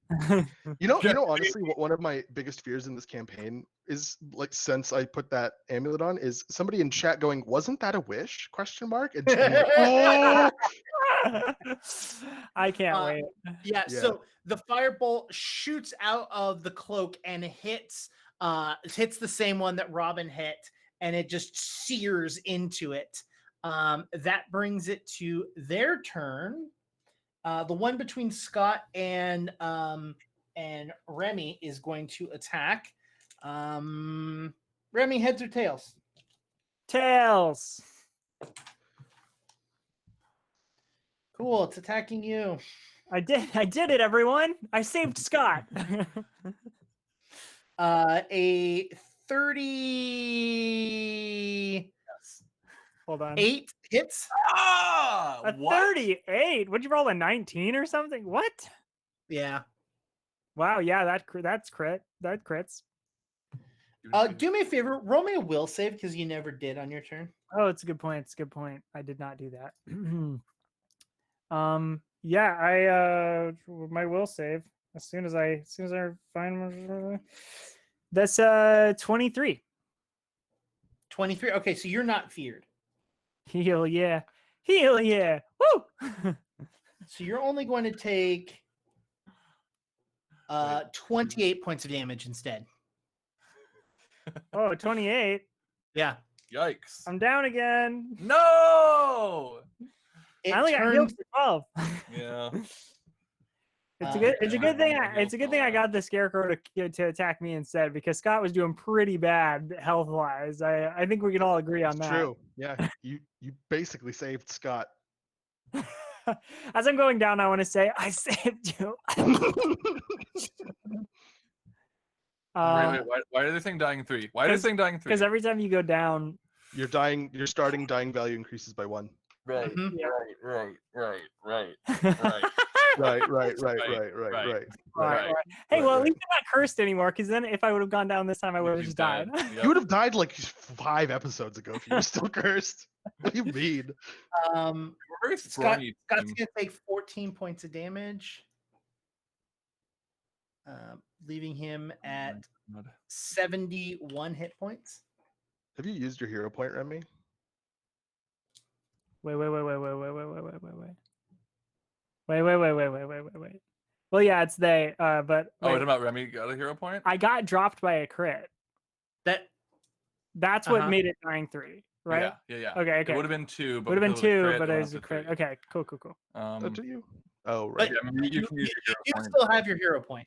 I Just do still have remember my hero point. I've been saving it. That's the important thing. Thank you. I learned from Krug. Tank's got to save the hero point. Just gotta. At least one. Scott takes another. John dropped 12. 200 bits earlier for hero points. Okay, cool. Yeah, I haven't used mine yet either. I didn't. I did not notice that. We can happened. use Molly's too, right? Since she's not here. Nope, you can't use Molly. But she's still a hero. What? Just because she's not with us, she's not a hero, Jake? You want to say that to her face? She's watching. Hey, you're not here. You don't get a hero point. There you go. she's That's why- currently. She's That's why they're currently. called hero points. They're Oh, you have to be they're not here. homo- You have to be- She's currently using her hero point to save against grocery store sushi. None of us Oh, can no. hear you. Jake. Jonas just called them homo. No. Clearly, I didn't think the word through before I started to say it. Nope. No, because she's home, not here. We're always home. We're in I quarantine. know. Let's take a break. I'm just Oh, saying. boy. I'm just saying. I like the name. I just don't think it's gonna stick. You No, know. I agree. All right. Oh my god. I put mine are forever called homo points. Yeah, I'll claim it too. Why not? Yeah. Yeah. Because we're at home. Yeah, until quarantine. Yeah. Well, she is currently using her hero point to fight off grocery store sushi. So Yeah. that's where she is using them right now. Jesus Christ. Whose turn is it? Oh, they're attacking Krug now. All right. I don't remember that being a thing. Oh, I think we killed the scarecrows, Jake. You might not have heard it over how funny, but The first attack misses because Krug has an AC that's higher than 18. Yeah. not anymore. I'm so sorry, Krug. I'm Oh. so sorry. Bye. Bye, everybody. A nat 20'd you? Yeah. Cool. What's the total, just out of curiosity there, big guy? Did you succeed your will save? I can't remember. I have 1. Frightened 1. You are frightened? Okay. Yeah. It just means I either rolled 1 or 2 I or think- 3 dice. I think I think I had frightened 1 from the scarecrow that is dead. Does that mean that the frightened condition is no longer there? No, roll me a new will save. We'll just start it over. Okay. I love the chat. Quick, Krug, make a wish. As soon as things get hard, just you know I what, wish whatever. I wish I wasn't dead. I wish Um, these scarecrows weren't here. I wish 28. they were home. If they weren't here, they would be home. They would be homo. Yeah. Krug, what was it? Oh wait, we'll save, right? Not Yes. 28. 20. Just 20. 20. Okay, so that's a success. So you're gonna take 1 less die of damage. I'm gonna take the dice that I rolled a 1 on, because I rolled 3 dice. So you're gonna Oh, take cool. the other 2 dice. So you're gonna take double those 2. So you're gonna take 6 points because I rolled a 1 and a 2. So Wait, hold on. I got crit for 6 total. no 6. So I rolled 3 Yeah. plus it does 7 damage, so it's 10. So 10 times 2 is 20 Oh damage. well, okay. Why'd you say 6? I like totals. I'm down. Oh no. Okay. Oh boy. Okay. All right. All right. So, So- you're dying 2 then, right? yes. You're dying 2. I'm dying 3. And when I reach Uh, dying 4, I'm done, right? Yep. Unless you have any feats that say otherwise. Which Mhm. won't happen because I can stabilize you. Well, But I then I mean, go down again. Yeah. if you start at dying 4, you just die. You understand that, Yeah. right? Yeah. Yep. They went. Well, does stabilizing remove the dying condition? Oh wait, is Krug dying 3? Oh, Krug, you went down from a crit too. Right? Oh, I did. I did. You're right. We're both dying 3. What happened there is I read he went down before dying 3, and I was like, they went. Yeah. Wait, no. Yeah. No, I forgot it was a crit, so I Oh, am dying no. 3. All right, Oh boy. I'm not stabilizing. God, I can't wait to find this fiddle guy. What was his name? Fizzle? Fizzle. Fizzle sticks. Like I'm gonna. Fizzle. You're fighting Fizzle's sticks. Oh Yeah, my god, I I get get it now. Anyways, It's funny when you posted the like image or whatever, and Krug was like, "Oh my god, I get it now." I was like, "We talked about how he's like Fiddlesticks last time, and now I understand the extra." Okay, cool, cool. Stabilize removes dying condition. Oh, so you've already cast Stabilize on Remy, so Remy's only dying 2. Because you cast it Stabilize, so it removed the dying 1 condition. So Gotcha. technically Remy is dying 2, not dying 3, but Krug is still dying 3. So lots of rules. And by the way, the person who said in chat that they're reading the core rule book and they're intimidated, don't. Just have fun with it. Because if rules come up or you forget something, who cares? Just have fun. That's all that matters. Yep. That's basically what this show is for me. Is like I'm here to have fun. Like if we screw up on a rule, I super don't care. Which we didn't give that speech at the very beginning. We did not. This is not an educational live stream. It's a home game. We sometimes get rules wrong and we sometimes change them because we think they're more fun that way. We're allowed to do that. It says so in the book. Boom. All right. So so the 2 that were at Krug, one of them makes 2 attacks and knocks Krug down, and they turn and start moving towards Mike and Kevin. So Kevin is going to take 2 attacks. Okay. Kevin now has a matching slash across his chest as they have now both taken damage. That brings us up to the top, which brings us to I'm sorry, that brings us to Robin. Robin, your turn. I'm going to they're gonna use 2 actions to stabilize Krug. So remove the dying condition, and I think chat just brought up the wounded condition, which I think does come up still with stabilize. Yeah. So if you remove the dying condition, you just are not dying anymore. But the wounded condition is what increases your dying value when you go down again. I'm gonna. So I am dying 3. So you're dying 3. Yeah. Oh, because you were wounded. Okay. Yeah. Oh. Then Remember how we were saying sometimes the rules are kind of like yeah. Yeah. Okay, hey, we're Paizo affiliated, Jake. You bet. Hey. You unaffiliate me. Do it. I'm putting all my chips in this fight, and I'm gonna use my final spell slot. No, not quite final. My penultimate spell slot to cast the first level heal, 3-action version, radius to get everybody. Assuming they haven't moved further away from the house, which I'm sure they wouldn't. So Remy and Scott have moved further away. Remember? Okay. Yeah, we did. Gotcha. Okay. God. Run in between all of us, and but the problem is then then they can't do 2 action. I mean, God. Then I'm just gonna do it from here, I think. You'll hit Krug and you'll hit Kevin and Mike. And Moss. Yeah. And Herring and Onion and Snowball. And the raccoons. And Orno. And myself, but I'm still full. Yeah, I'll just do that. Sorry, far people. that's okay. And that, it's just first level, so that's 7. 7 hit points. Oh boy. You now have 7 hit points as you're on the ground going. Ugh. Yeah, but now if you go down again, you just die, right? Yeah. Yes. So you're just up with 7 hit points, and like Right. Yeah, and Robin yells out again, "Get back in the house!" The best part about that is the scarecrows are in between Krug and the house. So that's they went to Mike and Kevin. Yeah. Yeah. And what are you gonna do for? Yeah, that was all 3 actions. Yeah. Right? Yeah. but I think Moss is after me, so maybe she can burn him.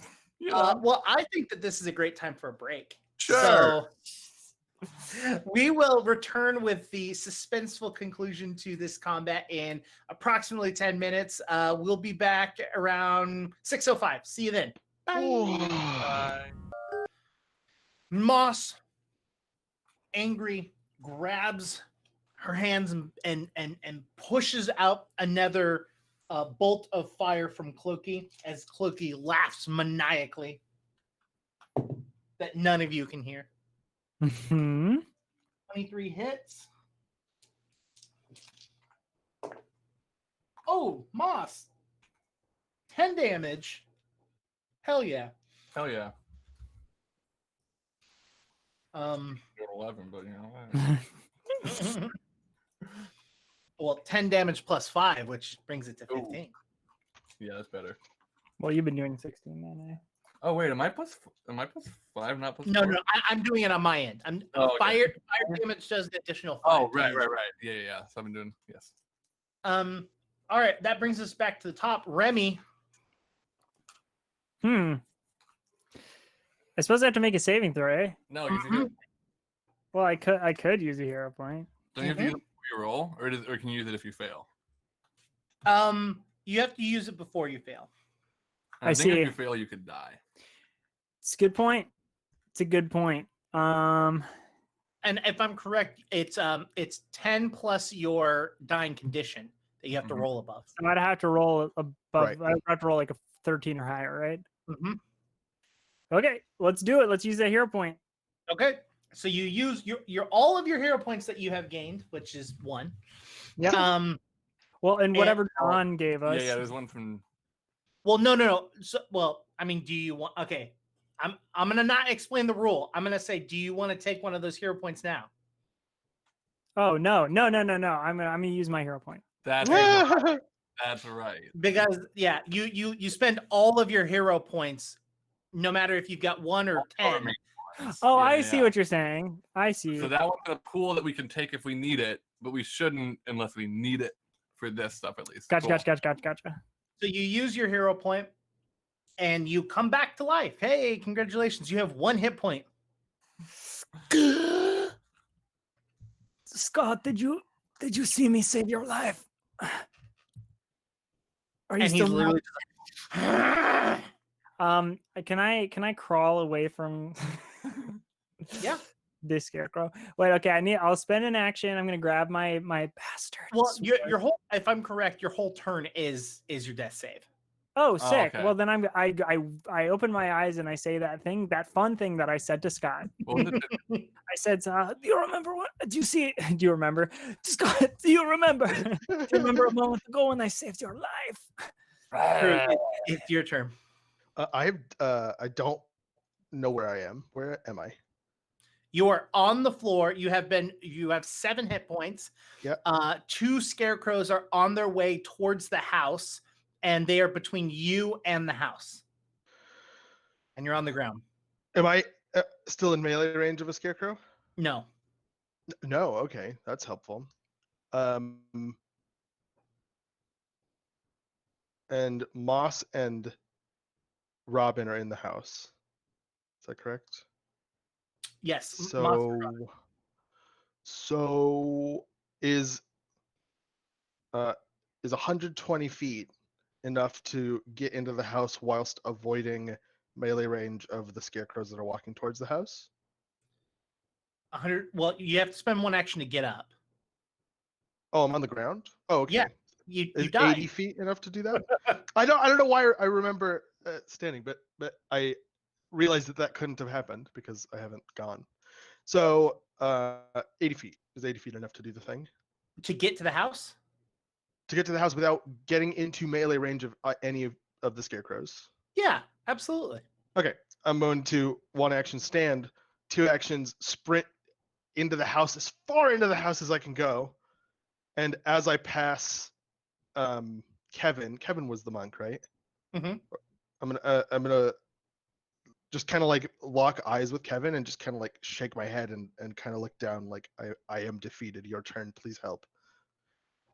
And then when I'm in the house, sorry, go ahead. Krug, I would okay. So as you do that and you make it to the house, you feel that the hand wraps around you tighten as they grip onto you, almost begging to be used. Ugh. But that's your turn. Yeah, it is my turn. Yeah. Just reminding you that you have some sort of range. Yeah, but also. Gotta take care of my HP first. No, I gotcha. I mean, you could have stayed where you were at and put the rough terrain where they are at, which would put the rough terrain between you and them. Yeah, but that would also maybe make them turn around and then take a bunch of damage. Yeah, I agree. Yeah. That's I ain't risking that biscuit. Okay, so that is your turn, which brings us to their turn. And they're going to the one that's between Remy and Scott is going to attack Scott. Thank goodness. And we'll hit Scott once. Wow, 12 damage. Scott is at 47 hit points. Scott, though, who is raging and is angry, is going to roll an attack, and he is going to hit his first attack and does a d12 plus 10, 15 points of damage, and just smash as he just swings the hammer above his head and lands, just collapsing it completely under his huge maul that is in his hand, just smashing it to the ground. He turns and spends 2 actions using his sudden charge, runs and makes it to the group of scarecrows that are at Kevin and Mike, and he is going to use the last. Oh wow! Is that a crit? Scott just crit. Wow. Wait, even with like a -10? Ruh-roh. Wow. Technically, it's only a -5. Oh yeah. Yeah. Okay then.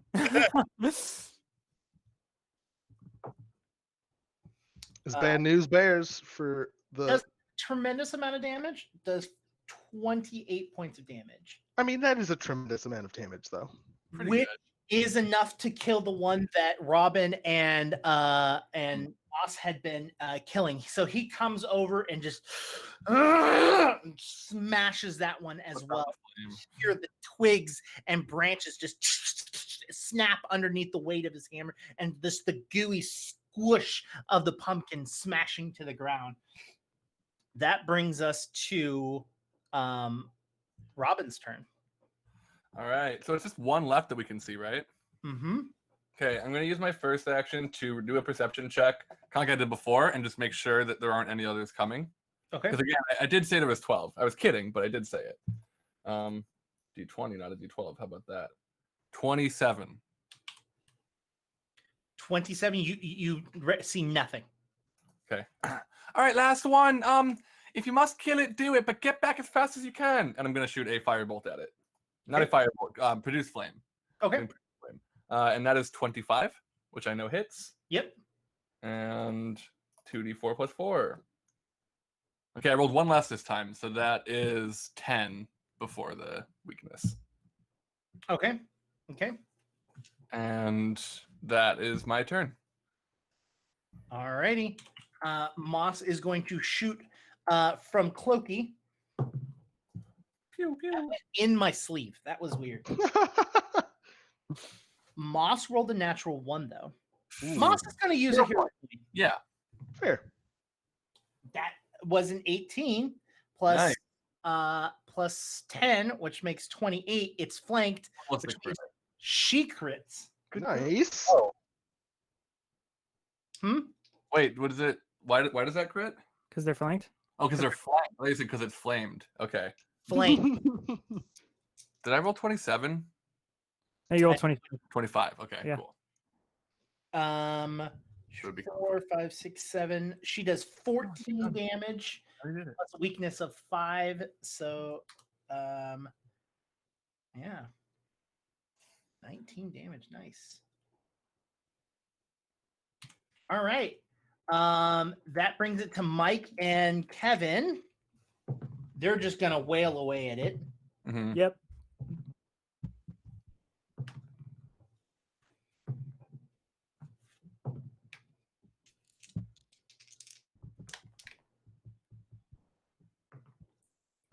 This is what monk turns sound like. Just clickety clackety clickety clackety.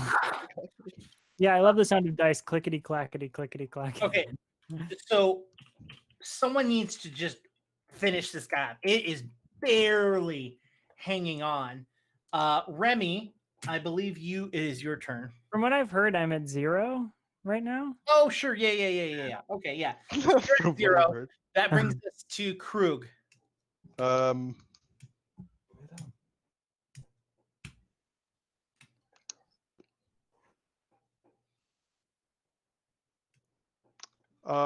I'm going to move in the initiative order to after. Who's after me? Me? Scarecrow. Oh yeah.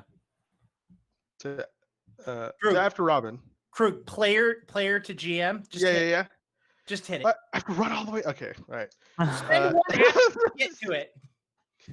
I'm gonna run out of the house. Mm-hmm. Wait, Craig. No idea what has come over me. I was terrified a moment ago, and then I was like, you know what? This is not what a Rory would do. I mean, around. You can clearly see that it is barely holding on. And then I'm going to, just in case, I'm going to flurry of blows. Dying 3 incoming. 4, technically. Oh, okay. That probably hits. 29. Yes, 29 is a crit. Cool. Oh, nice. We gonna. Krug. Wow. It's so much damage. Yeah. Did you do more than 1 hit point? Yes. Okay. You kill it. You reach into its mouth and you grab what you assume was like a candle or whatever that causes its mouth to glow, and you just rip the insides out of it, and your hand is covered in just like slimy pumpkin goo as it just falls to the ground. Kevin and Mike literally uncontrollably just reach out and give you a hug as Moss runs from the house and yells, Scott, oh my God. And Scott is just is seething, and he takes his hammer as Moss runs towards him. He's you can tell that he's not in complete control, and he gets his hammer ready and he just throws it as hard as he can, and it swings right past Moss and hits right into the caravan as he starts to just shrink down and fall to the ground. I'm running to Remy, and I'm gonna do a medicine check on them, the battle medic version. Okay, you have a 0 point, right? Yeah. Good. So I'm gonna, before I look at my roll, I'm gonna go for the I'm an expert, so I'm gonna go for the DC 20. Okay. I rolled a 20. Hey. Or as a 20 plus 10, so 30. So I think I critically succeeded on the DC 20. Well, you Nice. got a natural 20. I Does got a that natural matter? 20. I don't know if that changes. Yeah, so that brings it up a success marker, but since you already critically succeeded, Double right. crit. Nope. This is So- a rare, Double never crit. before seen double crit. So that it goes from critical to crucial. No, I'm looking for the treat wounds. Yeah, It doesn't remove the wounded conditions, but I heal you should. for not Why the would- battle medic version. If we take 10 minutes, Oh, battle medic doesn't. Okay. yeah. Hold on. I increase it by 10. Okay, critical success. 48 plus 10 is what you're about to get. cool. And that is cool. Total of 30. Sweet. I'm trying to remember who I did it on earlier. It was either Kevin or Mike and Krug, right? So I can't do either of them. Correct. I would like to do the same to Moss and Scott, just as I'm also ushering everyone back, just checking them over and patching up basically what I can really quick. And I'll go for the DC 20 again on Moss. Okay. That's 18 plus 10 is 28, so that's a regular success. So it's just 2d8 plus Moss 10. hasn't taken any damage. You want to do Oh, that? she hasn't. Okay, can it just be Scott then? Yeah. Cool. So 2d8 plus 10 for Scott. That's 17 total. 17 total. So as you go to Scott, Moss is like over Scott's body, not body as in his dead Mhm. body, like His I body. don't want to say it like that. And Scott's just staring up at the sky, just laying in the dirt, just staring off into the sky. Just you can see his hands clenched into the dirt itself, grabbing at it as Moss is showering him with praise. He just kind of almost looks catatonic as he just stares off, just looking. I want to just like, as I'm treating him, just like getting some pressure points, stitching up some wounds, and just look into his eyes and just say, Scott, you did great there. It seemed like it took a lot out of you, and that's okay. You were very brave, and it was a very hard thing you did. But you got us through it, okay? And I hope that you will make it through this as well. Just try to breathe if you can even hear me now. Just focus on breathing. He doesn't say anything, but you see that his eyes start to well up, and he blinks, and tears run down the sides of his face as he just kind of lays there as you're looking him over, trying to heal him. Yeah, Robin will take like a handkerchief and wipe his tears away. And I think Remy seems probably, you're at like half health now, right? Yeah, I'm yeah. So I think I'm just like I'm gonna make sure that Scott gets into the house, okay? Since he's having the hardest time. Well, I do want to come over to Scott and I'm gonna sheathe my bastard sword right before we like head in, and I'm just gonna be like, oh, Scott, like, no, that was like the move. That was like, I mean, like, I can tell you were going through a lot of stuff and like things are going on, but like, I just want to say, I mean, like, you saved the world, Scott, because we are going to save the world. We are working towards saving the world, and you saved us. So effectively, the world has been saved, and you did it. That was clutch. You're so strong. It was amazing. I have a lot of emotions. I'm sure you do too, especially seeing me perform as well as I did. You probably have a lot of similar feelings about how good I am and how I saved the world. We should talk about it inside. Yeah, maybe, we should talk about it inside. Okay, but that was good work, great. everyone. Yeah, no. Fire and smashing. Hey, Mike, Kevin, very nice. It's good to Great know work. that you're not going to die. Maybe ever. Yeah. Mike and Scott are like, I think it might be wise if we all go inside. I'm saying, yeah. I've been saying that for like 36 seconds. Moss, Scott, come on, let's go. And she like kind of lifts Scott's arm up, and he kind of like lifts himself up and puts his arm around Moss as the two of them walk in together. His arm around Moss. They walk inside. He's still quite silent as he moves in to the house. Roll me a perception, Robin and Remy, because the two of you were over by Scott and were walking. Nat 20, total of 32. I got an 18. Why? So the maul, the hammer, literally went into one of the wheels of the caravan and has completely smashed it, and it is now on 3 wheels. Would it be a crafting check to see how long that would take, or what it would take to fix that? Cool. I'd like to do that. Just give a little assessment. Crafting check is not great, but I think that's 14. Yeah. With the right person, maybe a week. Great. All right. Well, I think I pointed that out to Remy. Just like, I don't want to feel bad, but we're kind of missing a wheel. Oh, Scott destroyed the wheel on the caravan? Remy. I'm just kidding. I'm not saying it that loud. Okay. So play sometimes. It started quiet, but I was worried about the end. No, clearly Scott is going through something. I'm not going to blame him for whatever. Saved our lives, you know. I'm proud of him. I just hope he's okay, because I know he didn't want to, do all that. Yeah, what? He didn't want to do all that? Didn't want to. I mean, Didn't seem like it, right? I mean, I guess, but I mean, like, why bring the big hammer thing? thing if you're not going to use it? You know what I mean? That's So why I here's always the put my. Okay. all of you have been staying in the caravan. You haven't seen the hammer, and that thing's huge. So I think I want to go investigate the hammer a little bit. No. Well, hold on, because I have detect magic. I want to see if it is magical. I guess how does that work exactly? I get the presence of magic, and I'm gonna ignore the stuff I already know about. So you go over to it and you cast detect magic, and you can easily tell that it has magic on it, but it is runes, and it's just weapon improve, like basic weapon improvement runes. Okay, so I don't think like rune of get over here, please, or something. Cool. No. You're the one who said, I was saying for 36 seconds, we all need to get inside. Well, excuse me, I didn't get any time over at the caravan during the whole fight, so I'm just looking. Oh, I've looked. yeah. I'm done. Let's go. I'm like push Remy towards the house. I'm already inside.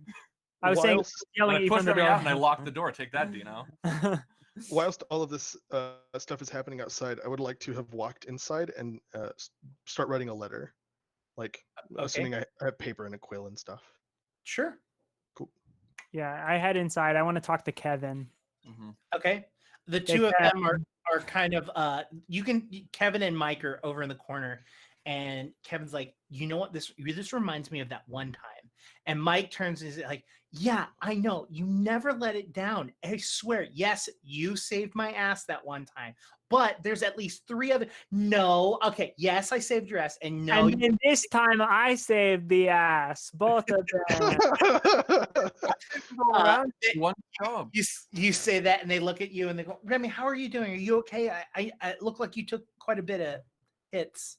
Yeah, no, but I did it all for the protection of everyone else. I mean, really, like, I needed to take those hits. Otherwise, some real business would have gone down. I'm good at getting hit, getting back up, Yeah. I get hit, I don't quit. That is what they're saying. It is the opposite of hit it and quit it. It is get hit, don't quit it, Yeah, exactly. I mean, we have some very basics here, but I think that you all should probably stay and maybe sleep it all off tonight, maybe.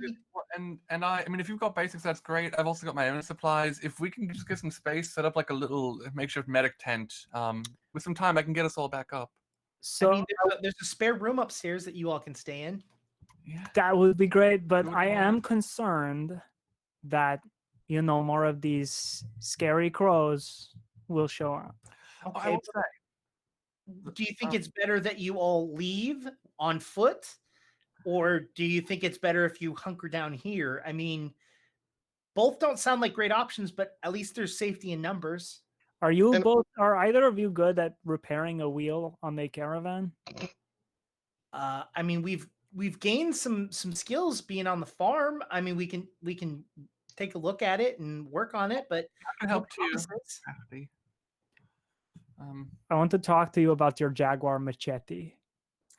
Yeah, you do that. I'm gonna go start setting up the I don't want to call it a hospital. That feels dark. Just the room upstairs. Anyone who's hurt, and that includes you, Mike and Kevin, of course, especially. If you're hurt, just come up there in like 5-10 minutes or so, and I'll have everything ready to start looking over you. Okay? Yeah. No, we're gonna if I'm not to alarm any of you, but we do have kind of like a thing in place that if something bad is happening, we do have like things that kind of lock the house down. So I don't want to scare all of you, but we are going to implement those for now. Sure, we'll be safe in here, right? You're going to go into lockdown with the house?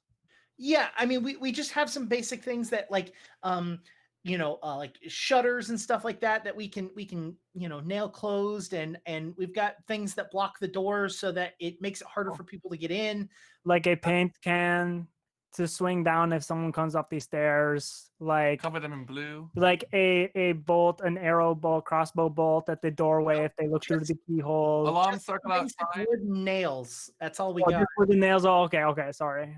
Okay. Well, I'll add an alarm circle. Just where's a good spot for an alarm out there? I mean, we have 2 doors, the front and the back. I mean, I think that those are the key places to really. Hey, yeah, you 2 doors, the front and the back, right? Remy goes up for a high five for both Kevin and Mike. They kind of look at each other and put their hands up, confused. Or actually, There we go. There we go. See, we're bonding. We're learning about each other. You know. Mhm. Yeah. This way, we will get so emotionally connected to each other that none of us will die, because that is love. That you just made it worse. I'm gonna use my alarm spell on whichever door is closer to the stairs to upstairs. Back door. Back door. So the back door is gonna have an alarm on it. And I'm gonna set Dogskay and Dagorno up near the front door so that they can just bark if anyone comes in there. And then I'm gonna go start setting up a room upstairs. Kevin and Mike start basically boarding up the windows and doors and stuff. And I'm gonna follow around. It's Kevin's the one who has the machete, right? Mike. Mike. Oh, it's Mike. Okay, so I'm gonna follow around Mike and just be like, so like, when did you, become a disciple of the Jaguar Lady? I mean, I just believe in what she has to say, and I found this in a market, and I thought it was great, so I picked it up. And since I agree with what she has to say, I think freedom is important for everyone. No, yes, of course, I completely agree. And when she brought me to the jungle and she said like, Remy, will you fight for me and the things that I represent? And I was like, I mean, it sounds like the kind of fighting I'm already going to do. I mean, like, I super get what you're saying. Like, it's easy to have a god that like you can follow, especially if you like agree with everything the Jaguar Lady says, Wait, so you've seen her?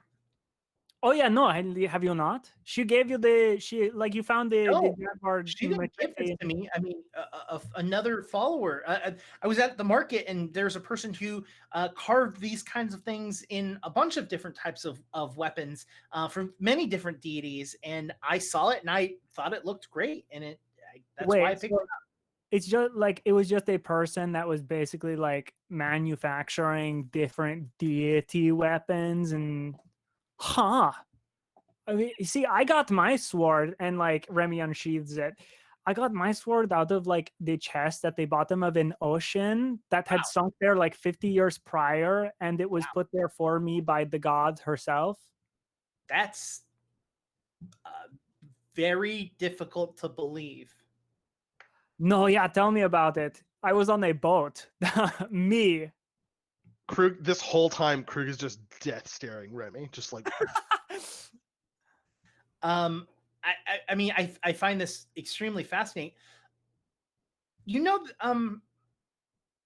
So you weren't a follower of her before?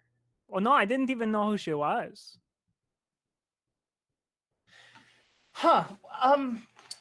Have you? Forgive me if this is too personal. But what direction were you all heading? Oh, well, okay. So we are a part of the Court of Corvids. We are a group of Corvids. Okay, so we're like, you know how like a crow or like a blue jay is a corvid? Yeah. Right, of course. So there's this group that like sort of their insignia, their branding is these birds. And they're like a group, and some of them wear masks, and they try to stop really bad things from happening. So, there's like cult stuff and a bunch of zombos and undeads. And we were from the peaceful cities originally, but we went into the woods, stopped the ceremony. I could really go on and on about this all day. Yeah. So do you like basically go through and explain the whole entire? Yeah. He literally just kind of like stares at you and is just like, that is a whole lot. Especially when all I was asking is what direction you were heading. Oh yeah, one thing I forgot to tell you. So yeah, we were going that way because we are trying to get to the true religion. I point east. We're trying to get to the true religion to deal with them because they have a piece of the skull. I pull out like the pieces of the skull. We have this skull, and this skull Arturo believes it will take care of the zombos. I don't know. And Mike like looks directly into your eyes and says, I'm gonna be honest with you, Remy.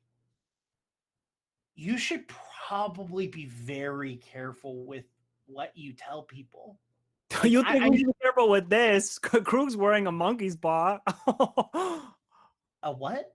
The monkey's paw, the paw of the monkey. Krug is gonna walk up to Remy and put hand over mouth.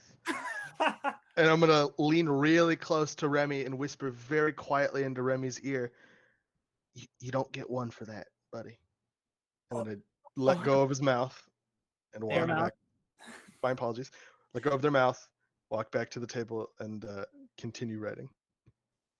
Sorry, I was not supposed to use my one for that. So forget that I said the thing about the paw of the monkey. But also, everything making sure that the paw's tucked away and out of sight. Yeah, I assume it's always underneath, like your shirt. Like I don't think you're like, look at this. Look at this. Look at this accessory. Although while I'm double checking that it's put away, I look down and make sure it still has 3 fingers up. Yeah. Cool. Great. Perfect. Thank you.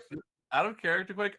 Robin did tell them last episode that Krug had a monkey's paw. Do we want to not be telling people that? Because that's good to address. Is this in character or out of character? This is out of character. Absolutely not. No way. Are you crazy? Yeah. I think everybody that we tell that to dies eventually. I'm fairly certain. Cool. I'm fairly certain.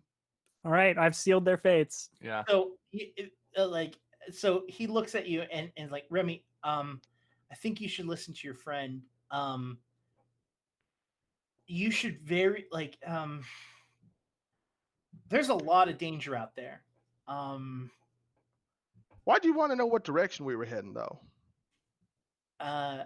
Well, if you continue east, I believe you said you're about 2-3 days away from your destination. Correct. If you keep going, there's a friend of mine. Her name is Mia. She is the one who got me interested in believing in freedom and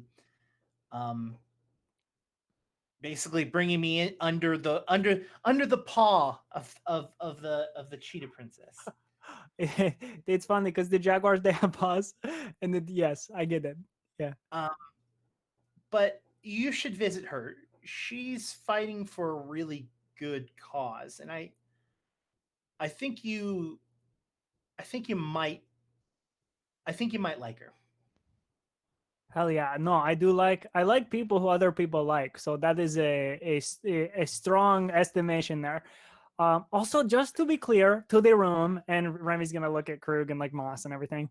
The only reason I am so forthcoming with like what we have going on is because, I mean, Mike and Kevin, like we put them in a lot of danger and they had our backs, and it seemed like we're building some trust here. I'm not just going to go around telling any witch strangers or whatever all of our secrets. You know, I can keep a pretty tight lip.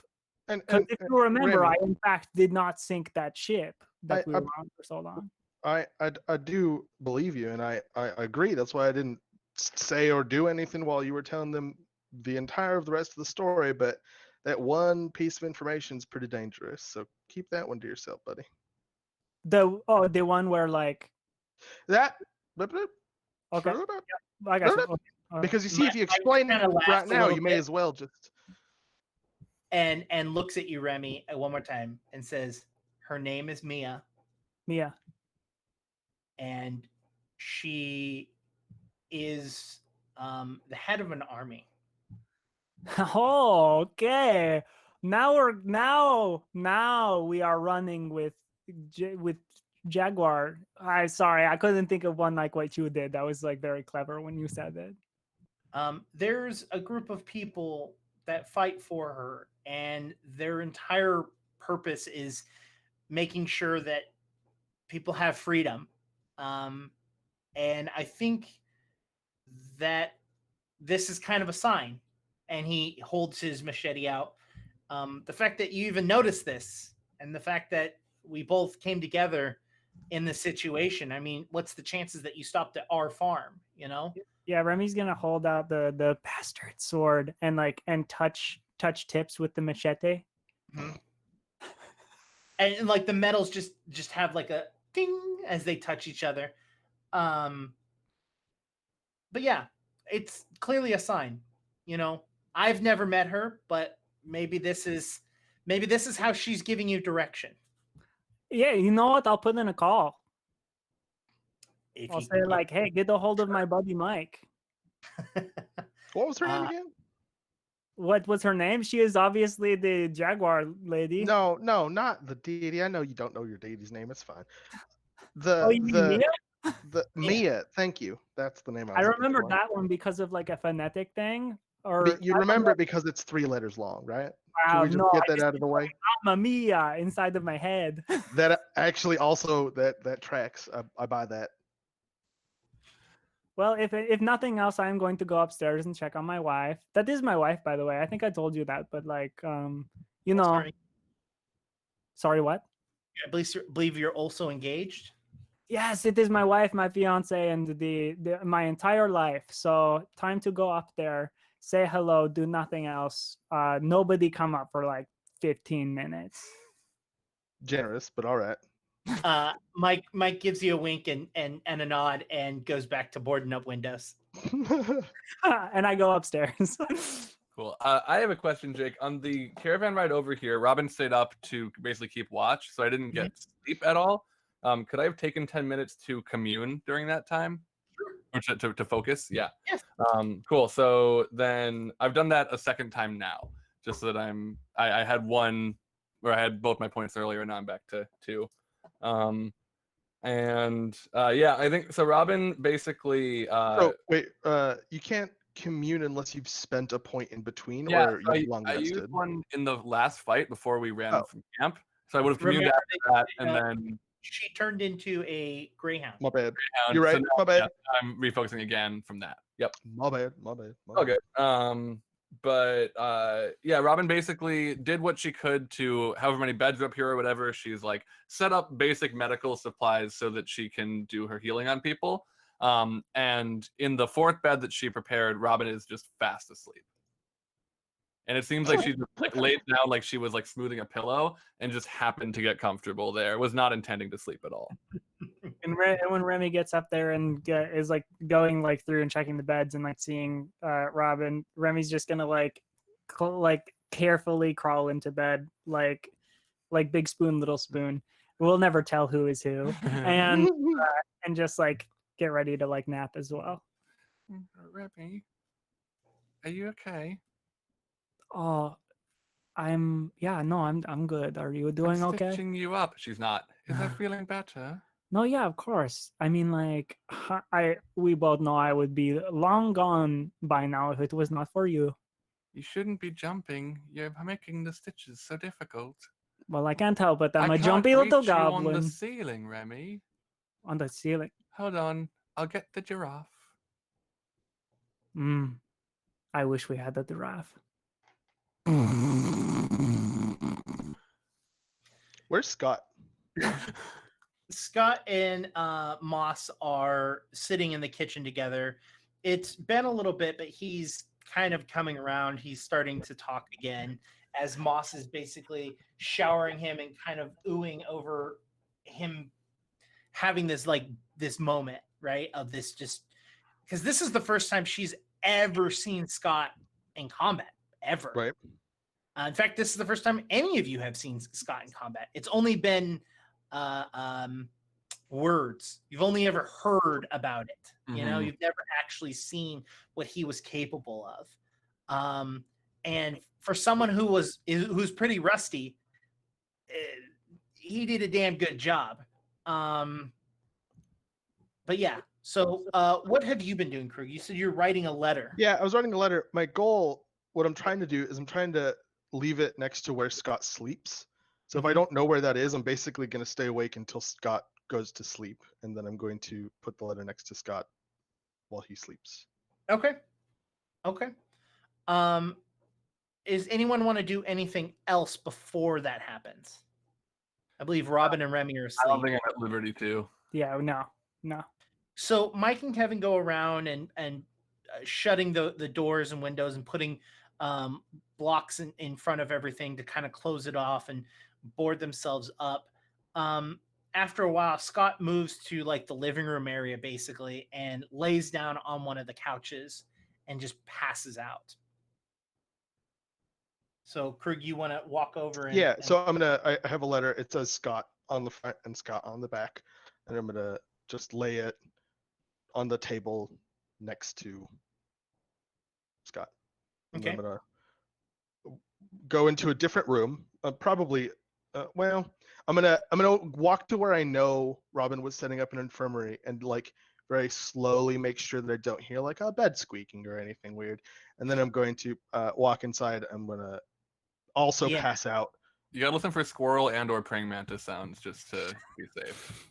I Krug the player find that horrendously disgusting. Oh yeah, got it. I don't even want to start to think about how that would I work. refuse to play a married shapeshifter and not do weird shit. Okay. I mean, also as of right now, you could turn into me. And Oh my god. have you know that question where people are like, "Oh, if there was like a clone of yourself, would you know?" Mhm. Well, The side of role playing games that that make me squirmish. Let's put it that way. So you head up and it's dead silent, unless Remy or Krug snore or Remy or Robin snores, it's very clear that they have passed out. Mhm. Moss actually falls asleep in a chair over by Scott. She doesn't actually leave his side. So I just yeah, wanna you go. say there was a point where Molly gave you some direction in the chat. If you wanted to play with that at all. Yeah, she said she swooped over him. Yeah, Moss is hot and bothered. She. Oh, Scott. Oh, Oh, Scott, I'm hot and bothered.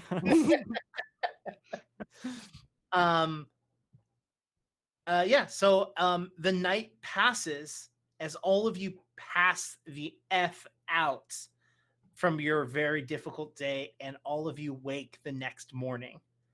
What would you all like to do? Okay, what is the mechanical benefit to what we just did? What is What, this? sleeping? What, taking damage? What? A long rest is your con modifier times your level. Cool. You get that back in healing. Mhm. What's my wounded and like dying condition now? They're both gone, I believe. I have to double check. No, you need to heal to full and rest in order to remove the dying condition or be treated. So yeah, I think we should. You just have to get treated. Yeah. Yeah, if everyone's cool with it, I would like to start the morning by treating anybody who has wounded, which I think is just the two of you and Moss. Yeah. So let's. I have the. I think I have it already. The continual healing feat. Yeah, continual recovery. So when I treat wounds, my patient becomes immune for only 10 minutes instead of an hour, which means I can just keep doing it basically. Nice. So I'll just keep rolling until people are full, or do we want to just like say it takes a certain amount of time and I get us up? Okay. I mean, and you have enough healing. I mean, between Moss and yourself, all of you could just blow your spells out for the day. Well, I mean, I don't want to do that because I don't know what we're running into. I think just like spending, I mean, even if it's like an hour per person, we're all healed up by like 9 a.m. And that means I failed quite a bit. So like take some time in the morning, and then I do want to. Well, do you have assurance? Do you have assurance? I don't think I have assurance in medicine, but that would be a really useful thing for what I'm trying to do. I have assurance in survival. But that's a good point. I might take that. Assurance is really good for skills that you have like mastered, basically. Yeah, I'm gonna queue that up for my level 6. Cool. And then I do want to refocus my spells. And I have a sort of game question, Jake. What like having done my perception and crafting checks earlier, can that translate to how many healing points I would need to heal on the wheel of the caravan? Because I can prepare the mending spell. I just need to figure out what level. Gotcha. I can't think of. I mean, Jake, the GM. I don't have a specific point value or hit point value. There are, that multiple things are broken. Like the wheel itself is broken, and the caravan itself is broken. If you wanted to prep some spells to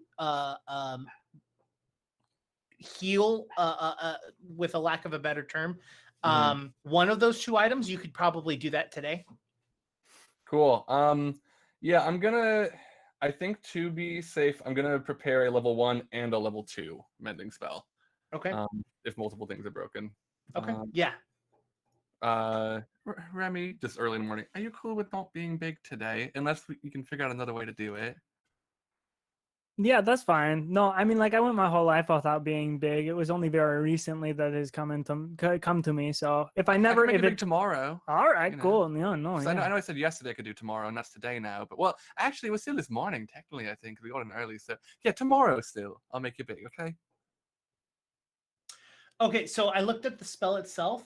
At heightened 2, you can target a non-magical object of 1 bulk or less, and at 3rd level is 2 bulk or less. The caravan itself is more than 1 bulk. It is more than 2 bulk. The wheel, you could heal the wheel, and you could have a spare wheel. But you do not have the magical ability to heal the caravan itself because it is multiple. That would take more actual. Okay, so maybe I'll see if Mike and Kevin want to work on that if we have time at some point. But I'll just do level 1 then for the. We still have the conversation, Remy, so be ready for a surprise later if we need to. Oh, okay. Because I can now. Yeah. I get you. And then I'll if at any point so effectively what we have said is we are gonna spend time doing the treating of wounds and stuff, heal up to full, get the dying condition away, do all that business. Then you're gonna work on the wheel while you're out there doing that, or like whatever. Whenever someone's working on the caravan, I want to be out like with my eyes peeled, making sure nobody's. Yeah, that's a good idea. I'll probably join Remy for that. Okay, so so Kevin heads out as he is the more handy of the two. Mike goes inside and starts taking care of Snowball with Moss and making sure Snowball's okay. The 3 of you head outside.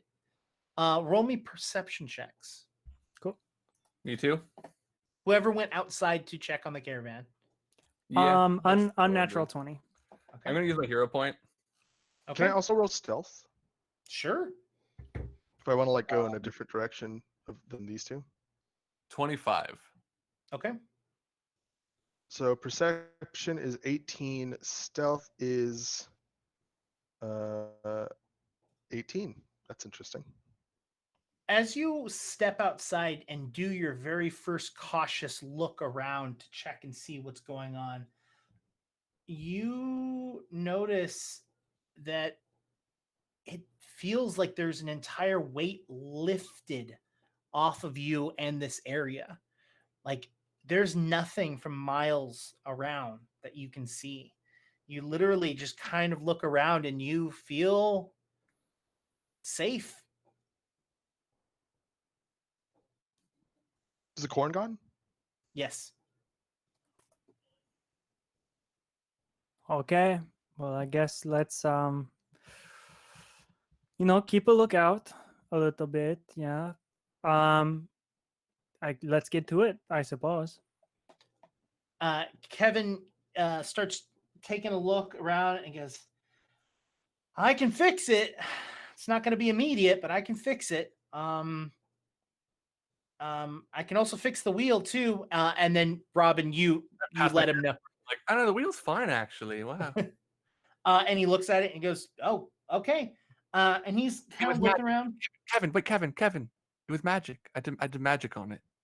Yeah, I know. I caught that part. Rob, you know that magician? Not a wizard like me, but a magician. I was trying to do that. Oh, gotcha. But it was magic. But why would you try to do that when real magic is so much cooler? Well, because what if it was like, I guess you have a good point. I'm a wizard. You're what? Kevin goes, quick question though. Do you want me to fix this? And he points at a mechanism that is on the bottom of the caravan that you can see is in the shape of the hammer. Oh. And What is Krug, it hits you that you heard a click noise and the caravan lifted because the hammer had been attached to the bottom of the caravan the entire time. Right. Oh. That's a Well, yeah, we should probably fix that. Yeah. I mean that's a feature. I'd say more than a Do we tell problem. what we know about that? It doesn't matter now, right? I mean, it's out of the bag. I mean, We don't yeah, need to bring no, it up. Honestly, unless he wants to talk about it, maybe we just shouldn't. Just leave it alone, please. there's something going on. Why does Scott not want to fight anymore? Scott was so good at fighting. He's good. Yeah, but it like sometimes the things you're good at, babe, can hurt you. Well, sure. I mean, like, I know, but like, has he said anything to any of you? They look at Krug. Scott talks to me a little bit, but not as much as I'd like for Scott to talk to me. Oh, okay. I mean, all of that aside, you saw the way Scott was fighting, right? Yeah, it was awesome. Like, very enraged, very, wild, very wild, very angry. Wow. I mean, he made you look like Krug, Remy. I mean, it's a really effective fighting style, but the problem is that those emotions that Scott is feeling are real. They're not fake. They're not magic. They're legit emotions that Scott has to go through. And that, I mean, I don't know what it's like, to be honest. It could be the easiest thing in the world, but it doesn't seem like it is. No, that is true. It does seem like it is very taxing. Like, it takes a toll to be that barbaric. And honestly, it's really frustrating for me because I've been trained my whole life to like keep my emotions in check, and like the style of fighting that I'm trained in is so completely polar opposite to what he does. I don't know how to help him. I don't even come close to knowing how to help him. Yeah, I'm like a mix of the two of you. I use my brain, but I also use my heart. Man, Which I'm one? joking. I'm dumb. That's okay. also use my- Don't pay attention to me. Oh yeah, no, never mind. I don't use my brain or my heart. I use my muscles. Heart's a muscle, so that's probably part of it, Is the heart a muscle? isn't it? It is an organ. Robin would know this, isn't it? Anyways, the point I'm trying to make is that Scott has his own reasons for not wanting to discuss this openly, either with me or with anyone else. And Well, if Scott, sorry, until it's all right. Until Scott wants to address it, I don't think changing things like this is going to help. that's fair. So okay? I will want to know though. Like, is there someone I can train with that will get me as strong as Scott? Like, who trains Scott? Because like they've got to be like really good. I wish I knew. And as you are having this conversation, Kevin goes, "Whoa, there's a little more than I thought here." And he pulls on a little piece of wood, and it is a false like section of the caravan. And he pulls on it and he goes, "Ooh, you guys are here to have a party." And he pulls out the same bottle that you all remember Scott carrying around with him when you first met him. I'm gonna look at Kevin. I'm gonna say, Kevin, listen to me very carefully. It would help me and my brother out a lot if you put the bottle back and did not mention its existence to anybody. All right. Yeah, man. Is that okay? Yeah, no. It's not dangerous. It's not going to hurt you. I do need to take it out because that's a part of what's broken. I have to, so if you want to hold on to it, but like it's like this. If you look and how big is this bottle? Oh, it's like a 40, or is this like a flask? It's like a 40. Oh, okay. I want to see, Jake, if I can roll a perception to see if it seems like there is less in it than last time I saw him drinking from it. That's gonna be a really high roll because it's been months Yeah. since you last I saw mean, him. I'll can make the I- roll too, honestly, because Can I look to Krug see if would. it's been like opened recently or something? And that's a 24. I'm just trying to remember. What do you want to remember? Just recall an event. Just roll me a wisdom. Just roll it and add your wisdom. Okay. 15. Okay, Robin. Am I also just doing the wisdom? Mhm, Because it was 24. Okay, so then that's 17. 17. It looks fuller than what you remember. Okay. Arguably worse, but cool. All right. Maybe it is Wawa, and I want to take it, and I want to open it and smell it. Oh, as soon as you don't even have to bring it to your nose. As soon as you uncork it, you smell it. It hits you hard. That almost turpentine smell. It's it brings back memories of you by the fire. I remember. I capped that thing again. I'm like, oh, interesting. Okay. Well, is that what makes him able to fight like that? well, no. Like Scott does not drink anymore. I mean, like maybe this is just like a. Well, he didn't, but he also didn't fight anymore, right? Did he not fight? Okay, here. He hasn't been fighting. Well, the whole yeah, time but with I us. didn't know You'd that think he would. He definitively said he doesn't drink anymore. That was the thing I knew. And Yeah. I have never heard anyone, him or otherwise, say that he wasn't fighting anymore. That was not a thing that I heard. I just thought that he wasn't fighting because he didn't feel like he needed to, or like, I mean, I don't know. I don't know. He seemed to have a hard time with it, and with the drinking too. Like I don't know.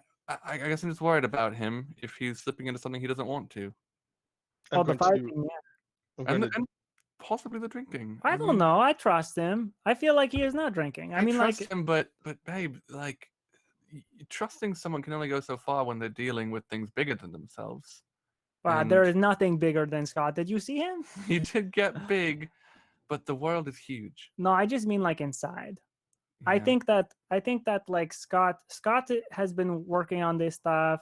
I don't know. I don't want to jump into any pools of conclusion. So I will take the bottle. I'll bring it to Scott. I'll say, hey, we need to take this out. Like, whatever. The caravan all broken and stuff. Here Are you starting to walk to? Because I'm gonna stop you if you start walking towards. Sure, I start walking a little bit. I'm gonna stop Remy. Okay, what? Do you want to take it to him? Since you two are closer. I don't think now's the greatest time. Sure. I mean, maybe it is a good idea, but now seems like not the right. Or maybe now is the right time for you, not for me. Maybe, but honestly, if it's the right time for anybody, I'm probably the last one at this point that should go and talk to Scott about this. Well, okay then. And Remy starts going again. Robin and by that, Remy. and by that, Remy, I mean that if it is such a bad time for me, it is definitely a bad time for everybody else standing out here. So if you would not mind just giving me that bottle real quick. Okay, you can have the bottle. I mean, like, I have no need for it either. Anyway, I think that we should be forthcoming and be like, Scott, we found your secret bottle, or whatever. Instead of him being like coming out, like, could you imagine if he came out right now while we all have our backs turned, and he is like hearing this conversation? We turn and we're like, oh, hey, Scott, here. Oh no, you see that we have this secret bottle, and we don't have like a chance to like say anything. I don't know what Scott is feeling right now, but I'm sure it's not the easiest set of emotions to handle. And if we approach him right now while he's trying to get through all that, and with this, he might feel guilty for hiding it from us. He might feel like we're attacking him because we're approaching him about it. He might feel like we betrayed his privacy by finding it in the first place. Maybe those reactions aren't the most reasonable reactions, but that's not what we're trying to avoid. We're not trying to avoid a reasonable reaction. We're trying to avoid making him upset, because he's dealt with it enough and he doesn't deserve to deal with it more. But you say you don't know how he feels right now. You know a really, really good way of finding out how someone feels? Talk to them. I've talked to Scott. I know. Today? About this? Deeply? Not today, not about this. Not about the fighting, at least. I know you two aren't like necessarily super close because you were separated like when you were pretty young, like you more than Scott, but No. like You're misunderstanding our relationship. He's not close to me, but I'm very close to him. I'll do that's anything for what him. it is. And that's what I'm trying to do right now. I'm trying to protect him, because that's what I think he needs right now. And like, I could be wrong. That's entirely possible, but I'm not going to approach him with something that I think might hurt him even a little bit. And I think this will. Let's just give him time. Yeah.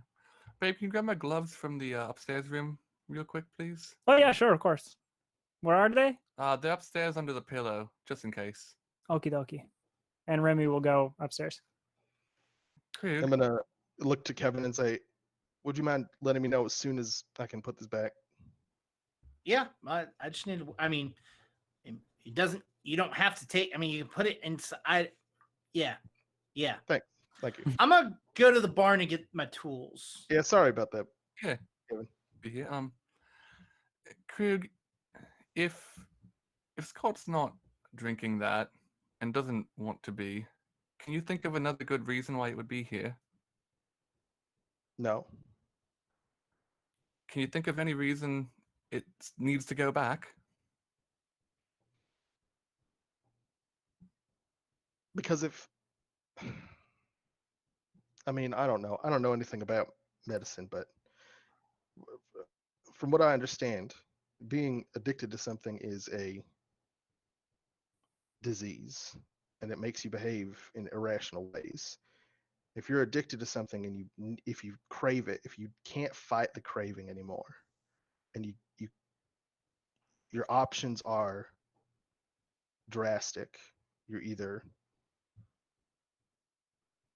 consume the thing or you do something Or you're else consumed that by you it? might regret. Exactly. Yeah. I'd rather him have it where he needs it at this Right. point. Until he knows that he can resist the temptation, it doesn't make any sense to give him an ultimatum.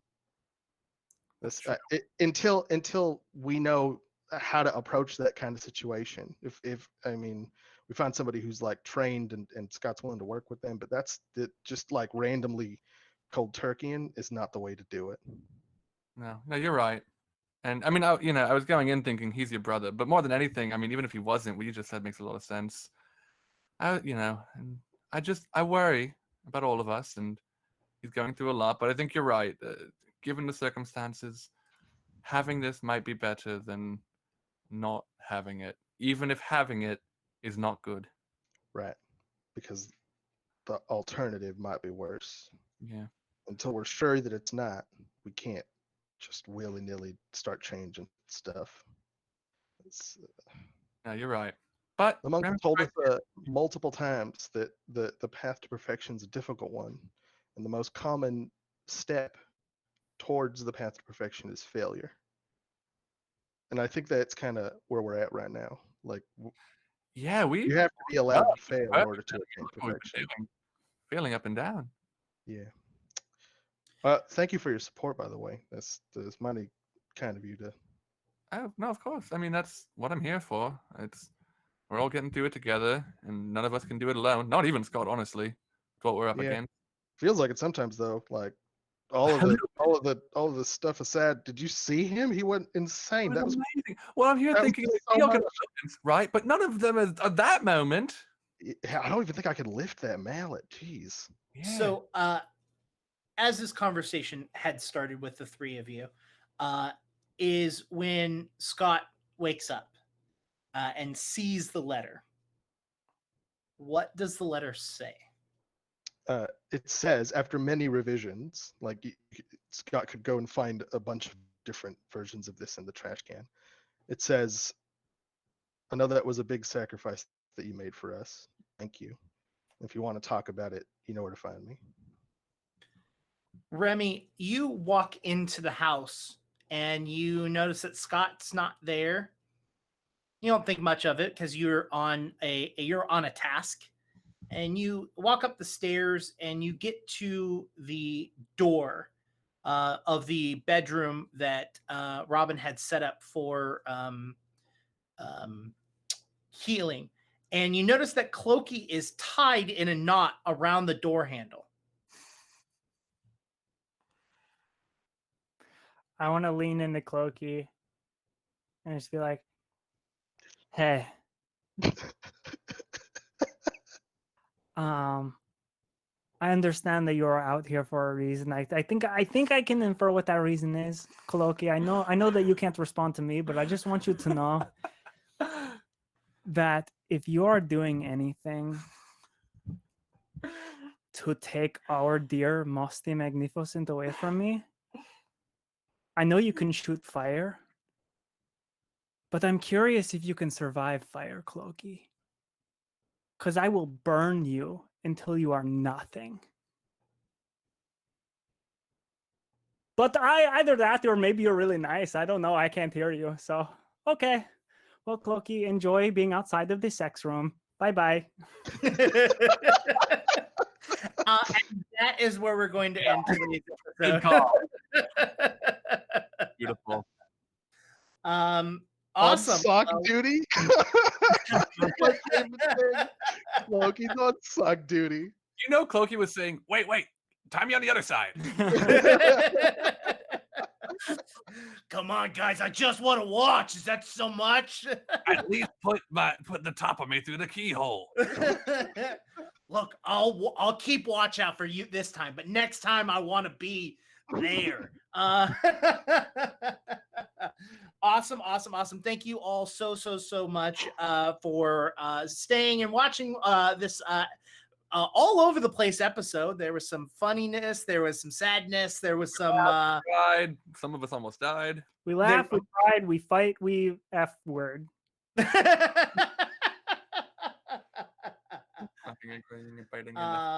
Awesome. And I have already shared the clip because the audience had clipped the homo points instead of hero points. So I have shared that on Twitter already. So beautiful. Great. So go and share that around and like that a lot. Great. Mortal moment. So this has been Court of Corvids. It is our weekly Pathfinder 2nd edition game. We normally have a wonderful fourth player named Molly. She is wonderful and magnificent, but she's not feeling well. If you want to see her, you can follow her on any sort of social media as Molly McIsaac. And it is Isaac with a Mick. Yep, Isaac with a Mick. It's right below the picture of Moss on the bottom. If you want to find me on Twitter, you can find me on Twitter or as Indigo QT.